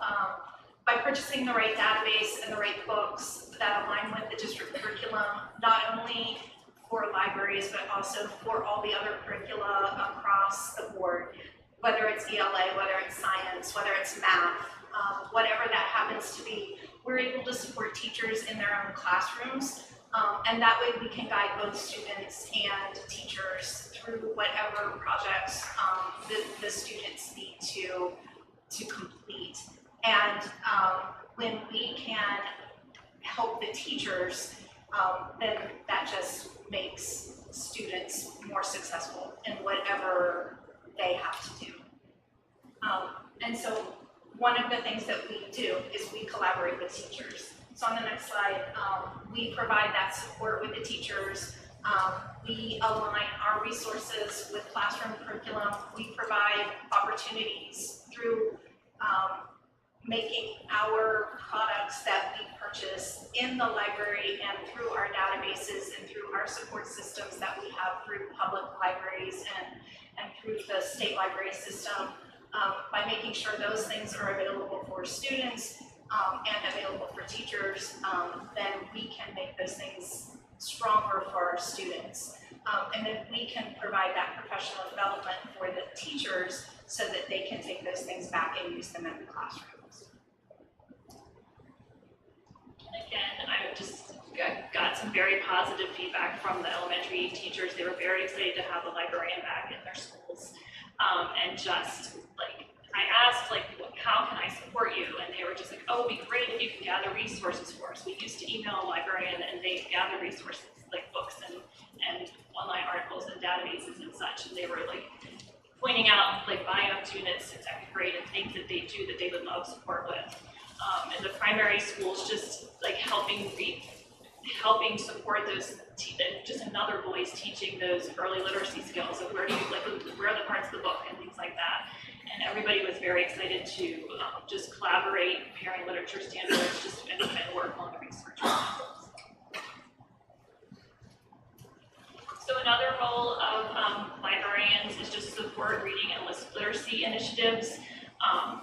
So setting up reading programs, I know the middle and high schools have established book clubs, and it's something I'd like to see added in the elementary schools, or just ways that we can promote reading and have the discussion of books. And then our schools already have some great literacy events, but I'm working to partner with like the reading specialists on their One School, One Book, their Title I reading nights. I help support the PTOs with their book fairs, and just hope like organize things like author visits and just to get kids excited about reading and literacy. And then this was part of the survey I did with the 3rd through 5th graders, and it just really helped me kind of set some goals for the libraries this year, because like almost 40% of the kids said they love reading, but they always have a hard time finding books that they're interested in the library. So it just set the goals for how we organize it, make the books viewable, teach the kids how to search the catalog, find the books that they want. So I hope that red area, areas grow more to the blue, that we love reading and we can always find the books that we want. So those are my goals for the future. We also wanted to remind you that the libraries, especially in our schools, are great places for community engagement. Most of our libraries are in constant use. We have book fairs. The high school library is used so often for extra clubs. It's always busy in there after school. There's always a club doing something in there, having a party, having pumpkin carving, doing something, and it's a great place for the kids to hang out and do things. And I'm proud of that in the high school library, that's where they want to be and that's where they want to come. I can't think of a better way for the kids to feel safe than to come to the library space to be there. And I hope that kind of continues for the library to be seen as a space where kids want to be with or without a book. If that's a space they want to be in, then that's a great place for them to be. And then the next slide. Librarians serve as leaders and advocates, not just for the library program, but for schools themselves. Librarians constantly have to look ahead. There's always the next big thing, the next big book, the next big research thing, the next big tech thing.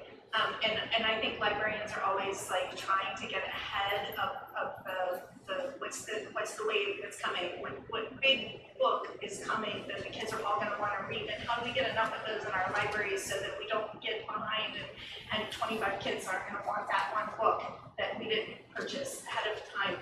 So we're always trying to find that best way to support our students and advocate for reading and advocate for literacy. And so I think that that's one of the goals that we see for ourselves as we move throughout what our world is.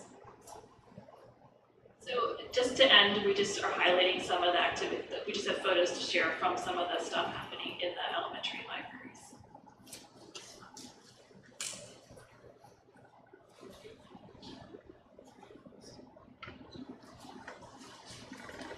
Thank you so much. Any questions?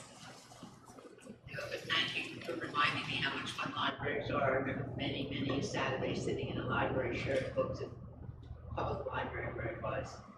We always had a big library in the buildings where I was privileged to go to school, so I applaud your efforts. Thank you. Yeah, I want to also applaud and thanks the team for growing and helping, especially the slide about critical thinking, especially with AI nowadays. It's really crucial for starting off young, how to decipher what is fact, how do we articulate actual information. So this is very helpful. Thank you. Thank you, ladies, for your presentation. I'm speaking as one who owes a great debt to my elementary school librarian who was able to gently persuade me that Sergeant Rock comic books and the Hardy Boys were not the ultimate achievement in the classic of literature. But I did notice in some of your illustrations that graphic novels are coming back. I mean, was Sergeant Rock ahead of his time, or what? Absolutely, he was. He was? He was. Okay, thank you. Let me just add my thanks as well.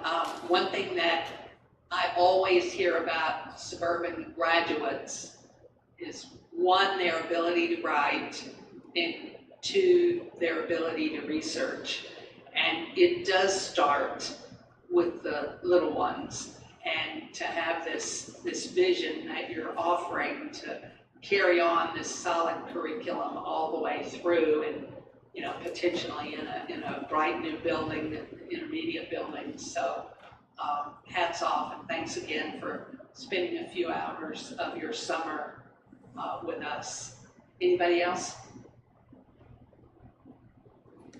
Thank you. I would just like to close to say, and again, they did an outstanding job, but it really emphasized two important parts. You heard a lot about the space and the reference to it, but also the professional that's in there. And that's something we're very proud of. We have two outstanding professionals here representing a larger team, and they referenced that. But the marriage between the instruction that happens in this place that's built is really important, and hopefully you heard that emphasis. And that's the conversation we've been having about how the space and then the professional that's in there bring both those pieces together to truly make that experience different for students and allow them to open up new opportunities as they grow. So thank you very much. Appreciate it.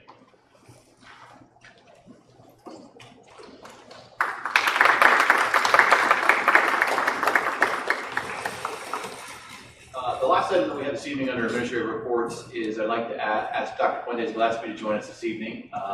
She has committed an extensive amount of effort and energy with, again, a larger team this year at the high school to focus on some very specific elements to, again, address our students, their successes and their experiences during that transition. If you recall, when Dr. Fuentes Gillespie joined us, she was bringing with her a very unique skill set. She has experience that ranges the transitional years of middle level all the way through her experience in high school, which is very unique and very important. We think about that critical transition as students leave the middle school and begin that transition to the high school.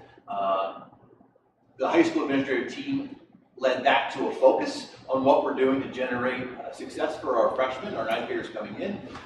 And then how that lays a framework for the things that we're doing with our PBIS and the work that we're doing to have those students really truly build that character and define their path. So I'm really excited for her to share some data and the work that she and her team has been doing. So with that, I'm going to turn it over to Dr. Fuentes Gillespie. Okay, thank you very much for having me here. I'm glad to be here. Very happy to share what we're doing in ninth grade, the ninth grade program. It is certainly a collaboration of a wonderful group of skilled individuals. They made a lot of magic happen this year, and you'll see that in some of the data that I'll be sharing as far as school attendance, academics, and behavior. And what you see up here on the screen is our ninth grade student support team. These people have been amazing this year, and without all of their help, we wouldn't have had as much success. So I do want to highlight Mrs. Howe, our ninth grade counselor, Mrs. Kaufman, our school principal, Mrs. Jenkins, our school social worker, Dr. Kenyon, our school psychologist, and our ninth grade learning support teacher, Mrs. Deal. Our team meets weekly to address student needs, so I'll talk a little bit about that later. But I have to, if we want to switch to the next slide, I definitely have to highlight the teachers that predominantly work with the ninth graders, because these teachers are, and I have them listed by department just to make it easier, but they on a daily basis are engaging students, they're influencing behavior, they're building relationships, they communicate with parents, they're very proactive, and most importantly, they also connect with that student support team to let us know what we need, what they hear if a student has issues, whether it's something from home or they're having issues in class or they're having issues with other students. They communicate with us, and then we can provide more support. Communication between the teachers and that student support team is continuous daily. Go ahead, you can switch. So what we know is that ninth grade is a critical year, and it really sets the stage for student success throughout high school. There are numerous studies that show the importance of ninth grade. So typically, ninth graders have the lowest GPA in high school. They have the most missed classes. They have the majority of failing grades. They usually have the most misbehavior referrals and the highest retention rates. That is typical of ninth grade. I am very, very happy that York Suburban has put so much of a focus on ninth grade to set students up for success during their years here.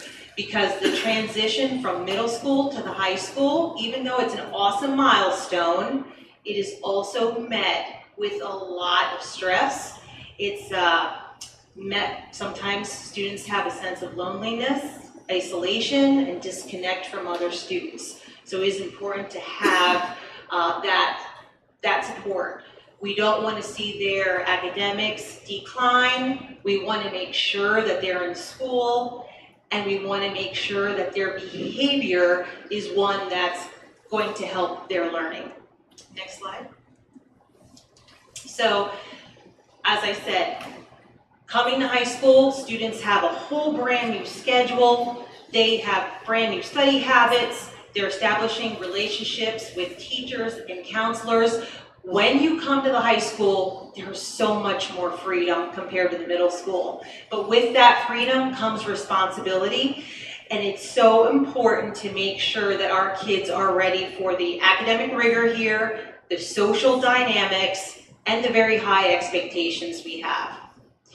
It's a time for them to develop their executive functioning skills, and what we know is for our college-bound students, it's important to start with a good GPA to prepare them for the honors and for the AP classes that will come later.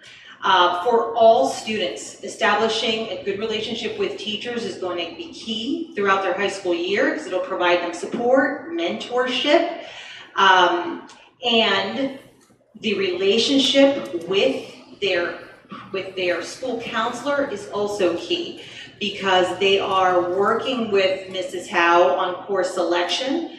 They learn about a lot of extracurricular activities, and for many students, they start college planning in ninth grade.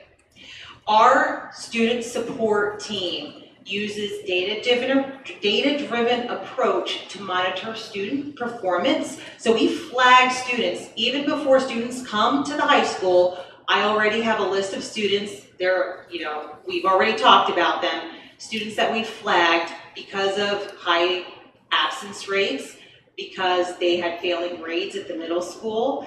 We want to make sure that we build those relationships with families and be ready to provide those students supports, or in some cases even require support. Next slide. So we do begin planning months before students arrive. There are numerous meetings and collaborations, not only with administration and the school counselor and meeting students, but also among the staff.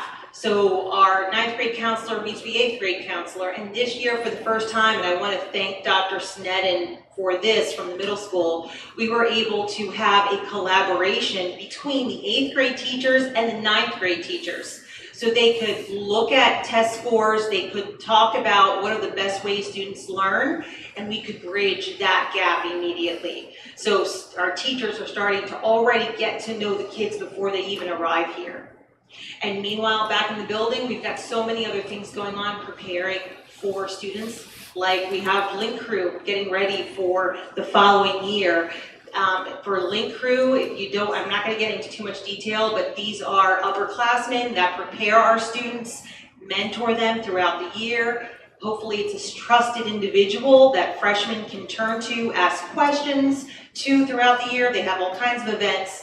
It really is a relationship building activity. During the school year, we get the 9th graders together on collaboration day and we play bingo and they play for prizes, and something that simple, they just have a great time socializing and doing together. Freshmen also have much stricter expectations, stricter requirements for tutoring. So as soon as you are failing one core class, you are automatically in mandatory tutoring. We want to make sure that the kids that need our support are targeted. We respond immediately to their needs. Again, lots of parent communication and involvement from the beginning. In many cases, we have meetings with parents, especially if we have to re-engage students or their families. Next slide. So, looking at our progressive procedures for attendance, there are things that we do for all students, and if you have a child in the district, if your student is absent, you get a call home. You get information about how to, submit notes and things like that. But whenever we have students that are absent a lot, that's when it escalates. And so some students get attendance letters, and then students who are truant, which means that they're out of school for 6 or more days of the school year and they're unexcused absences, this is when we have to escalate it. We have a student attendance improvement conference, which is a meeting with parents and myself and the school counselor to talk about the barriers to students coming to school. And when that doesn't work, we need to have a truancy hearing, which is going to the district magistrate and have Judge Clancy address the student and their family. Next slide.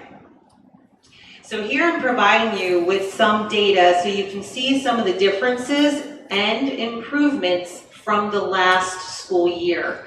So we are looking at just 9th grade attendance. Last year, we had 606 unexcused absences. This year, in 9th grade, there were 363. Tardies to school, and I will say, in some cases, it's not a student's fault that they're tardy to school. Half of our students aren't driving yet. But last year, we had 626 tardies. This year, we got it down to 444. And I mentioned the student attendance improvement conferences. These are for students and families who have been absent for 6 or more days unexcused. Last year, I held 45 of these meetings. This year, we had 24 in 9th grade. Next slide. As far as academics, I don't want to read through everything, but in the same idea, we provide supports for all of our students. They're built in to our, school day to make sure that academically kids are getting what they need. But when we see that kids have more needs, we provide more support. So when you look at the SUM category, SAP is a student assistance program. TLC is the Trojan Learning Center, which is an area that in some cases students are assigned to during the day for extra support. Same thing with the Writing Center, which occurs in the library. These are all like required. They might be put in a co-taught class or a class with a paraprofessional, or provide additional supports with additional classrooms or adults in the classroom. Targeted flex for intervention or a support period. But there are always a few students that need even more support, and that's where you see we have IEPs, individualized education plans, 504s, we have a gifted program, and some students need to choose a virtual option for a variety of reasons. Next slide. So here we have, again, 9th grade academics last year compared to this year. Last year, we had 13 retentions, which means that the students did not earn enough credit to move to 10th grade. This year, we have 2 retentions. I will just note that those 2 students were not in our building this year. They were out of the building. However, we have 4 other students who were in the building who are currently enrolled in credit recovery classes. If they pass these classes, they will move on to their 10th grade year. Otherwise, they will be retained in 9th grade. And I will tell you, even today I was communicating with Mrs. Howell, the guidance counselor, communicating with the parents of those kids to make sure that they were behind them to try to get the kids to finish and get their credit. For total class failures, last year, freshmen alone, there were 113 total class failures. So that could be a year-long course or it could be a semester course. This year we had 57. Students with 2 or more failures, last year 28, this year 12. Students with 3 or more failures, last year 13, this year 4. In many of these cases, students are not in school. And we know if they're not in school, they're not going to learn. Right, next slide. So when we're looking at behavior, again, same thing. We have things in place for all the students, not just in 9th grade, but in York Suburban as a whole. When a student needs more support due to behavior, we have those supports. Again, student assistance program, we have a check-in, check-out. This is, for example, a student might check into the guidance office in the morning and check out at the end of the day. Sometimes it's with an individual teacher, not even necessarily a guidance counselor, but somebody that they have a connection with. There are co-taught classes with special education or emotional support teachers or English language learner teachers. Again, more adult support in classes, sometimes administrative conference. I start building relationships with these students and with their families. And sometimes we have to assign discipline or have restorative lessons so students know and learn from it, and not necessarily having to be a detention. But sometimes that doesn't work, and so we have to progressively escalate it, and that's when we sometimes address behavior through IEPs or 504s. We have specific behavior plans for students. Sometimes we do have to assign in-school suspension or out-of-school suspension. We have an in-depth program, which is an in-house program for vaping cessation that we have to use for students with that problem. We provide counseling services, Pennsylvania Counseling Behavioral Health Services for students that need that. And finally, a threat assessment if that is something that comes across our desk. Next slide. So we're looking at 9th grade behavior last year compared to this year. Detentions. Last year, in 9th grade alone, there were 295 detentions. This year, there were 170. In-school suspensions, last year, 138. compared to this year, 41. Out of school suspensions, 58 last year, and this year we were down to 16. Now, I do want to share that this is great data for ninth grade, but it's not isolated to ninth grade. So I definitely want to share that the entire high school has seen improvements in attendance, in academic performance, and in behavior. And there are factors. I would like to think that one of them is that return to normalcy. We've been in the building for 4 years past COVID. So kids are used to being in school, used to following more expectations. So I think that is a big thing. Another thing is, as an administrative team and as a district, we've been focusing on disproportionate discipline data. So I think that has something to do with it. We also have been always working on positive school culture. And I can see that in our student surveys and our teacher surveys. We have a good sense of community and belonging here and support. And that absolutely contributes to student learning and their well-being. And I will tell you, 99% of our students received a postcard from a teacher this year that was mailed home. We also all try to focus on that early and proactive identification of student needs. I want to give a shout out to Dr. Kenyon, our school psychologist. He has been wonderful and he has been so quick whenever we need that support from him. We also have consistent expectations in the high school.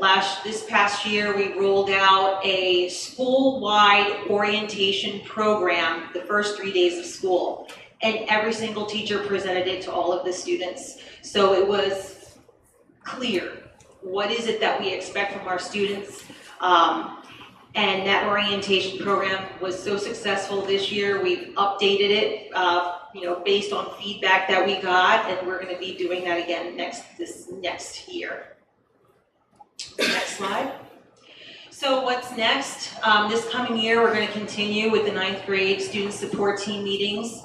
We, like I just mentioned, further developed our school-wide orientation program, but we also have a ninth grade transition program that is very detailed, and I don't want to take the time to go into tonight, but we are developing that, continuing to develop that. We also are creating some additional ARMOR, PBIS, activities and recognitions. We have lots of activities coming up this year, so that's exciting. We're expanding our restorative practices and lessons. For academically, we are starting a focused flex in the library, specifically for English research.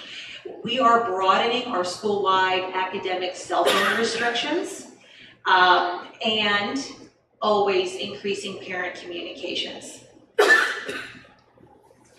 That kind of wraps it up. Do you guys have any questions? Anything for way to go. Obviously what you're doing is helping, doesn't help every student all the time. Mm-hmm. But thank you for really, it's a real eye-opener. What a little bit of attention you do. Mm-hmm. Thank you very, very much. And it's definitely a team effort. Absolutely. Because it takes everybody, the teachers that work with those kids every day, building those relationships, communicating with the student support team doing what they need to do to make sure that we have the structures and support in place. Yeah, thanks again for the presentation. It's good to see these numbers go in the right direction. Is the plan for the transition program to continue every year now that it's in place for 8 to 9? Absolutely. Yeah. Thank you. Anybody else? Dr. Fuentes, Gillespie, thank you so much for, the numbers speak for themselves. It'll be interesting to see that, continuing. Ninth graders I thought about that. I said, boy, the pressure's on for next year. Yeah, well, I think everybody knows ninth graders are a bit of a unique character, so those who work with them deserve a special pat on the back. This is not always easy, so thanks very much. Thank you. Thank you. So that kind of highlights two items that we've talked about this year relative to programming as well as the work that's being done to high school support that. So appreciate it. Excellent communication and work, and kudos to the team. So thank you. That concludes our administrative reports tonight.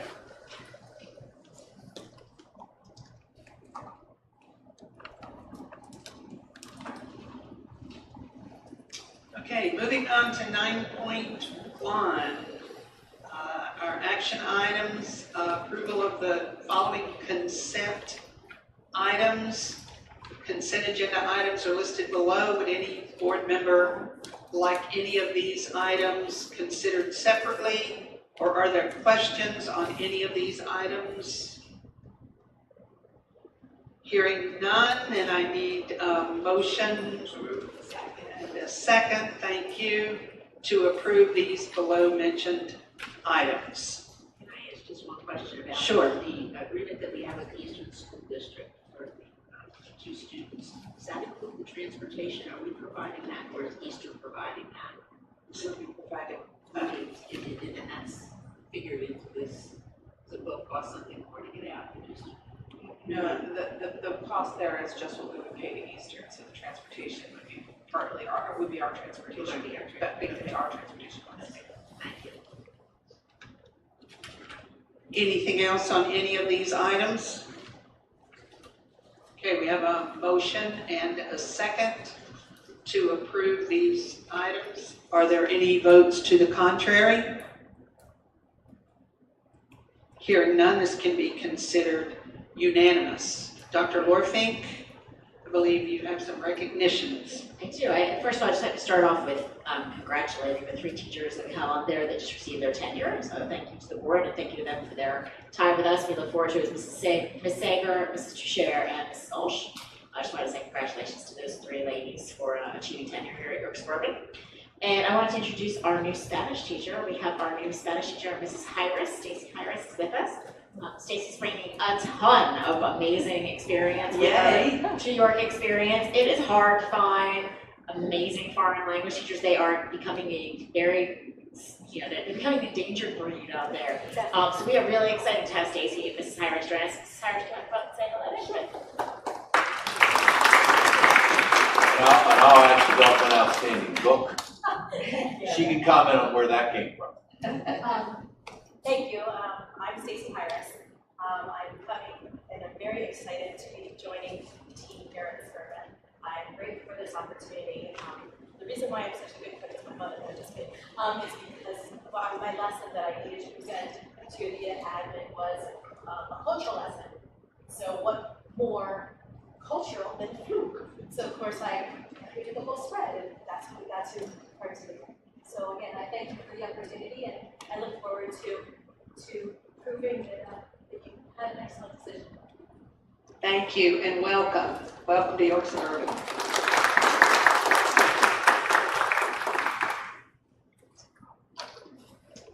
Okay, 10.0, we have additional action items. The administration recommends board approval of the following foreign exchange student for attendance at York Suburban High School during the 25-26 school year. Caroline Sophie Gerd Nielsen from Denmark, being sponsored by Pan Atlantic. Second. Is there discussion? Okay, are there votes to the contrary? Hearing none, this can also be considered unanimous. What a great experience for our students as well as for the foreign exchange student. That's great. We have some informational items now. LIU report, Mrs. Fryrick. Yes, the only thing you have before you is the minutes of their board meeting, and the highlights from their board meeting of June 3rd, June 3rd, and June leisure. And I have a report from your Adams and Captains. Thank you for that. Legislative update, Mr. Robinson. Thank you, Madam President. You'll all be pleased to know that the Senate Education Committee met on June 10th And among the highlights of that meeting were approval of SB 375 related to CPR and automatic defibrillator instruction and establishing the AED program. In addition, Resolution 119 passed, supporting the reintroduction of whole milk in our schools. This resolution is related to SB 463 with the same reintroduction of whole milk to our schools. The House Education Committee met on June 2nd to discuss HB 1500 for cyber charter reform. The live stream pertaining to this meeting is illuminating, and I cannot recommend it highly enough. This measure passed out of committee with a vote strictly along partisan lines and passed the House 2 days later on June 4th with 2 Republican representatives crossing the aisle. The House Education Committee will also convene tomorrow to consider HB 1536, providing for Career and Technical Administration Director certification flexibility, including 3 years with experience at a technical school and graduate coursework. In addition, it would also consider Senate Bill 315 for the use of data for career and technical education equipment grants. If there are no questions, that concludes my report. Thank you. Mrs. Kindig, have you a York Adams Tax Bureau report? I do not have a report this evening, thank you. Okay, thank you. As far as the York County School of Technology report, I encourage my fellow board members to read the mini board report of May 29th. The JOC meets later this week, so I'll have a report on that meeting next time. At this point, I'd like to recognize our visitors and say thank you very much for attending. And this brings us to the second opportunity for public comment. This period is an opportunity to be heard by the board on agenda items or other items which may reasonably come before the board. Comments are to be directed to the entire board, not one individual board member, administrator, staff member, or to the audience. Comments will be timed and limited to 3 minutes or less. Please note, board and staff members will not normally respond to comments or questions during the meeting. When you hear your name called, please come forward. You do not need to state your name or address before sharing your remarks.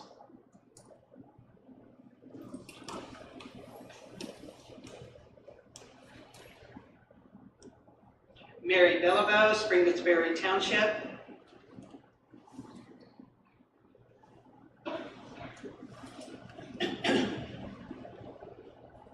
Hello, good evening. Good evening.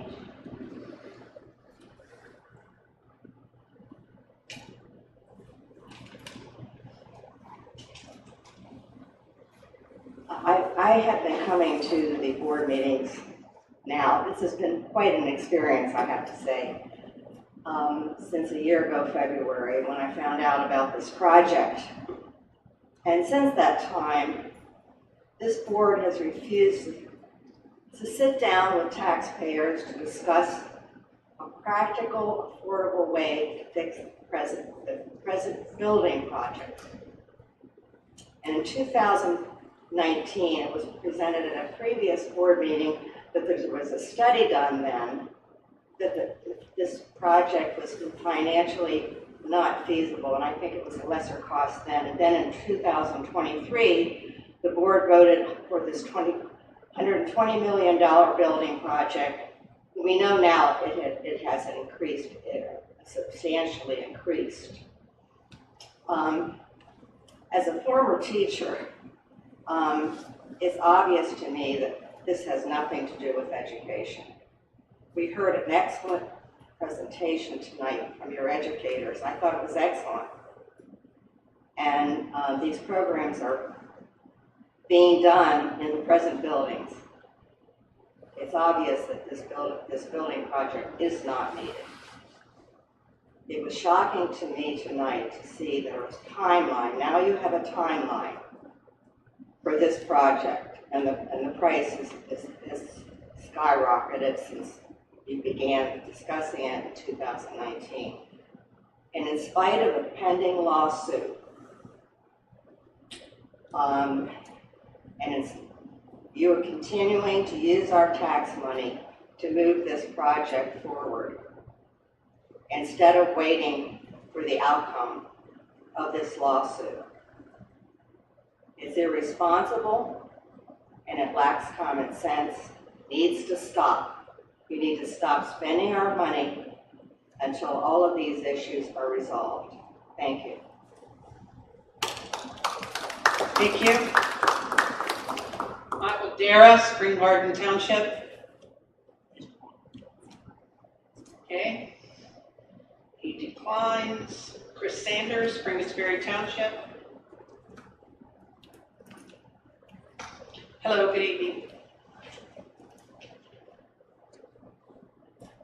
I wanted to comment to the board about the fact that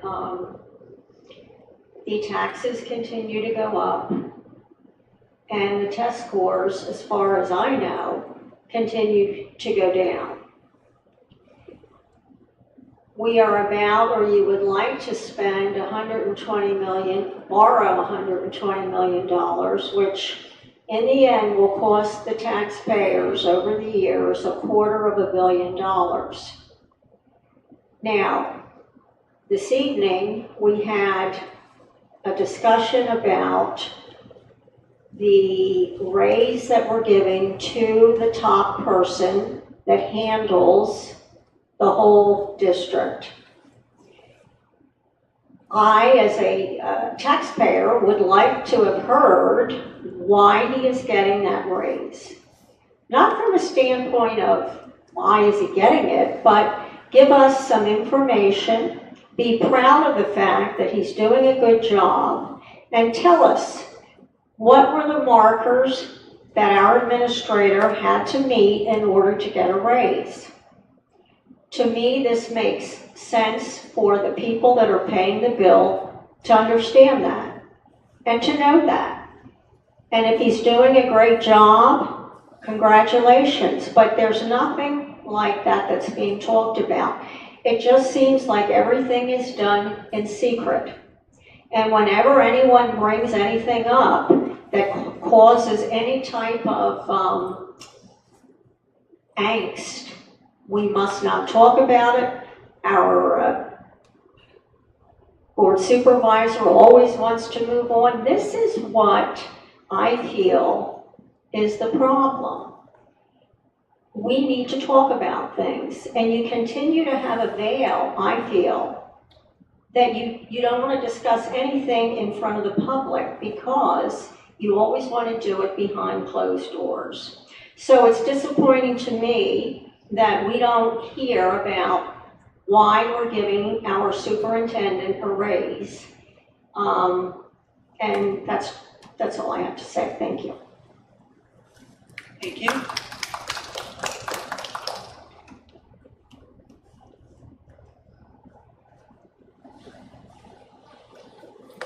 Okay, that concludes public comments. Any board comments? Anything to share from the board? Yeah, I got one Mr. clarification Sanders? comment. I made a comment earlier about saying that I was not at meetings because I had a job. That was specifically about me, not a comment about anybody else's schedule or timeline.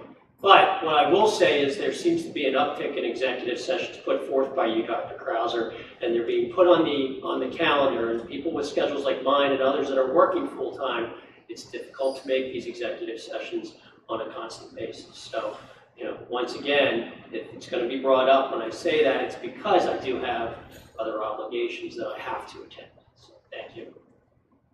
Can you hear me? Yeah, go ahead. Thanks.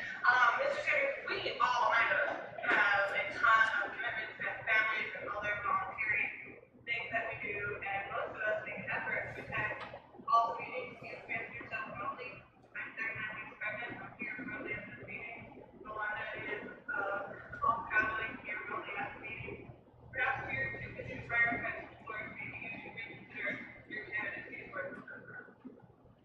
As always, your comments, Dr. Hessner, are so well received. Thank you for that. Anybody else? I wanted to share, just perhaps for the public's information, and also to acknowledge and say thank you to the administrators, high school administrators, I believe it was, who went around the neighborhood in the building, high school building vicinity, and shared flyers and invitations to our community engagement night that was last week. I think that was a positive. It was suggested by one of our board members, and high school administrators did that, so I wanted to acknowledge and thank them for doing so. Anybody else? Oh yes, I did want to do that. Invite everyone to attend our hearing, 6 o'clock tomorrow night in the auditorium. Thank you for that. Attorney Say? Yeah, I'll just close this out. Madam President asked me to give a response to the concerns Mr. Sanders raised at the beginning of the meeting, just in a little bit more detail so that we can be really clear. Just as a reminder, this board knows me. I do my best not to advise about something I wasn't involved with, or simply reported to me at a board meeting. That traps me in speculating about what did or did not happen, and I like to have all the facts, so let's be very clear about that. And that's why I'm going to speak only generally to the personnel exception in the Sunshine Law and how a board can act in accordance with their superintendent's contract, make an evaluation, and make changes in compensation. As I previously stated, the routine practice of school districts is to act in accordance with that personnel exception of the Sunshine Law, which says evaluations can take place in executive session of personnel, already covered. Additionally, most boards also roll that into determining compensation of the superintendent because it's inextricably intertwined with completion of the evaluation, and they do that in executive session, although I'm not in most of those. And they do that in accordance with the evaluation objectives that they've already completed and the instrument that was already agreed upon in the contract, and that's a contract that's approved at a public meeting. So we all know that, and that's publicly available. And so, as far as I know, based upon the information I have, there's no Sunshine Law violation that's occurred here at the district. It's my understanding the board had discussion and publicly approved a superintendent contract for Dr. Krauser. I don't remember when that happened, but it was a couple years ago. And that contract, if you take a look at it, permits it to complete an evaluation, assign compensation within the parameters of that agreement. I didn't attend that exec session. I don't know the details of what happened there. I can only assume the board did what the contract says, which is evaluate the superintendent, determine compensation in accordance with the contract that's already approved that permits the board to take that action. And to answer one of the questions that I think came up earlier tonight, the board will have to update the website to provide the response to that evaluation and the objectives. So performance will be listed on the public website so the public does know what that evaluation and those objectives and any increase in compensation what the basis of that was. I also, as a layer of protection, reviewed Dr. Krauser's contract to make sure I'm not just speaking about what I see generally and make sure that actually applies here in the school district and it's consistent with what I described. It describes the evaluation, the compensation determination in a contract you've already approved, and you do similar things, right? You approve Act 93 agreements, and then you have administrators complete evaluations, and you issue increases every year in accordance with that same contract. It moves as a well-oiled machine.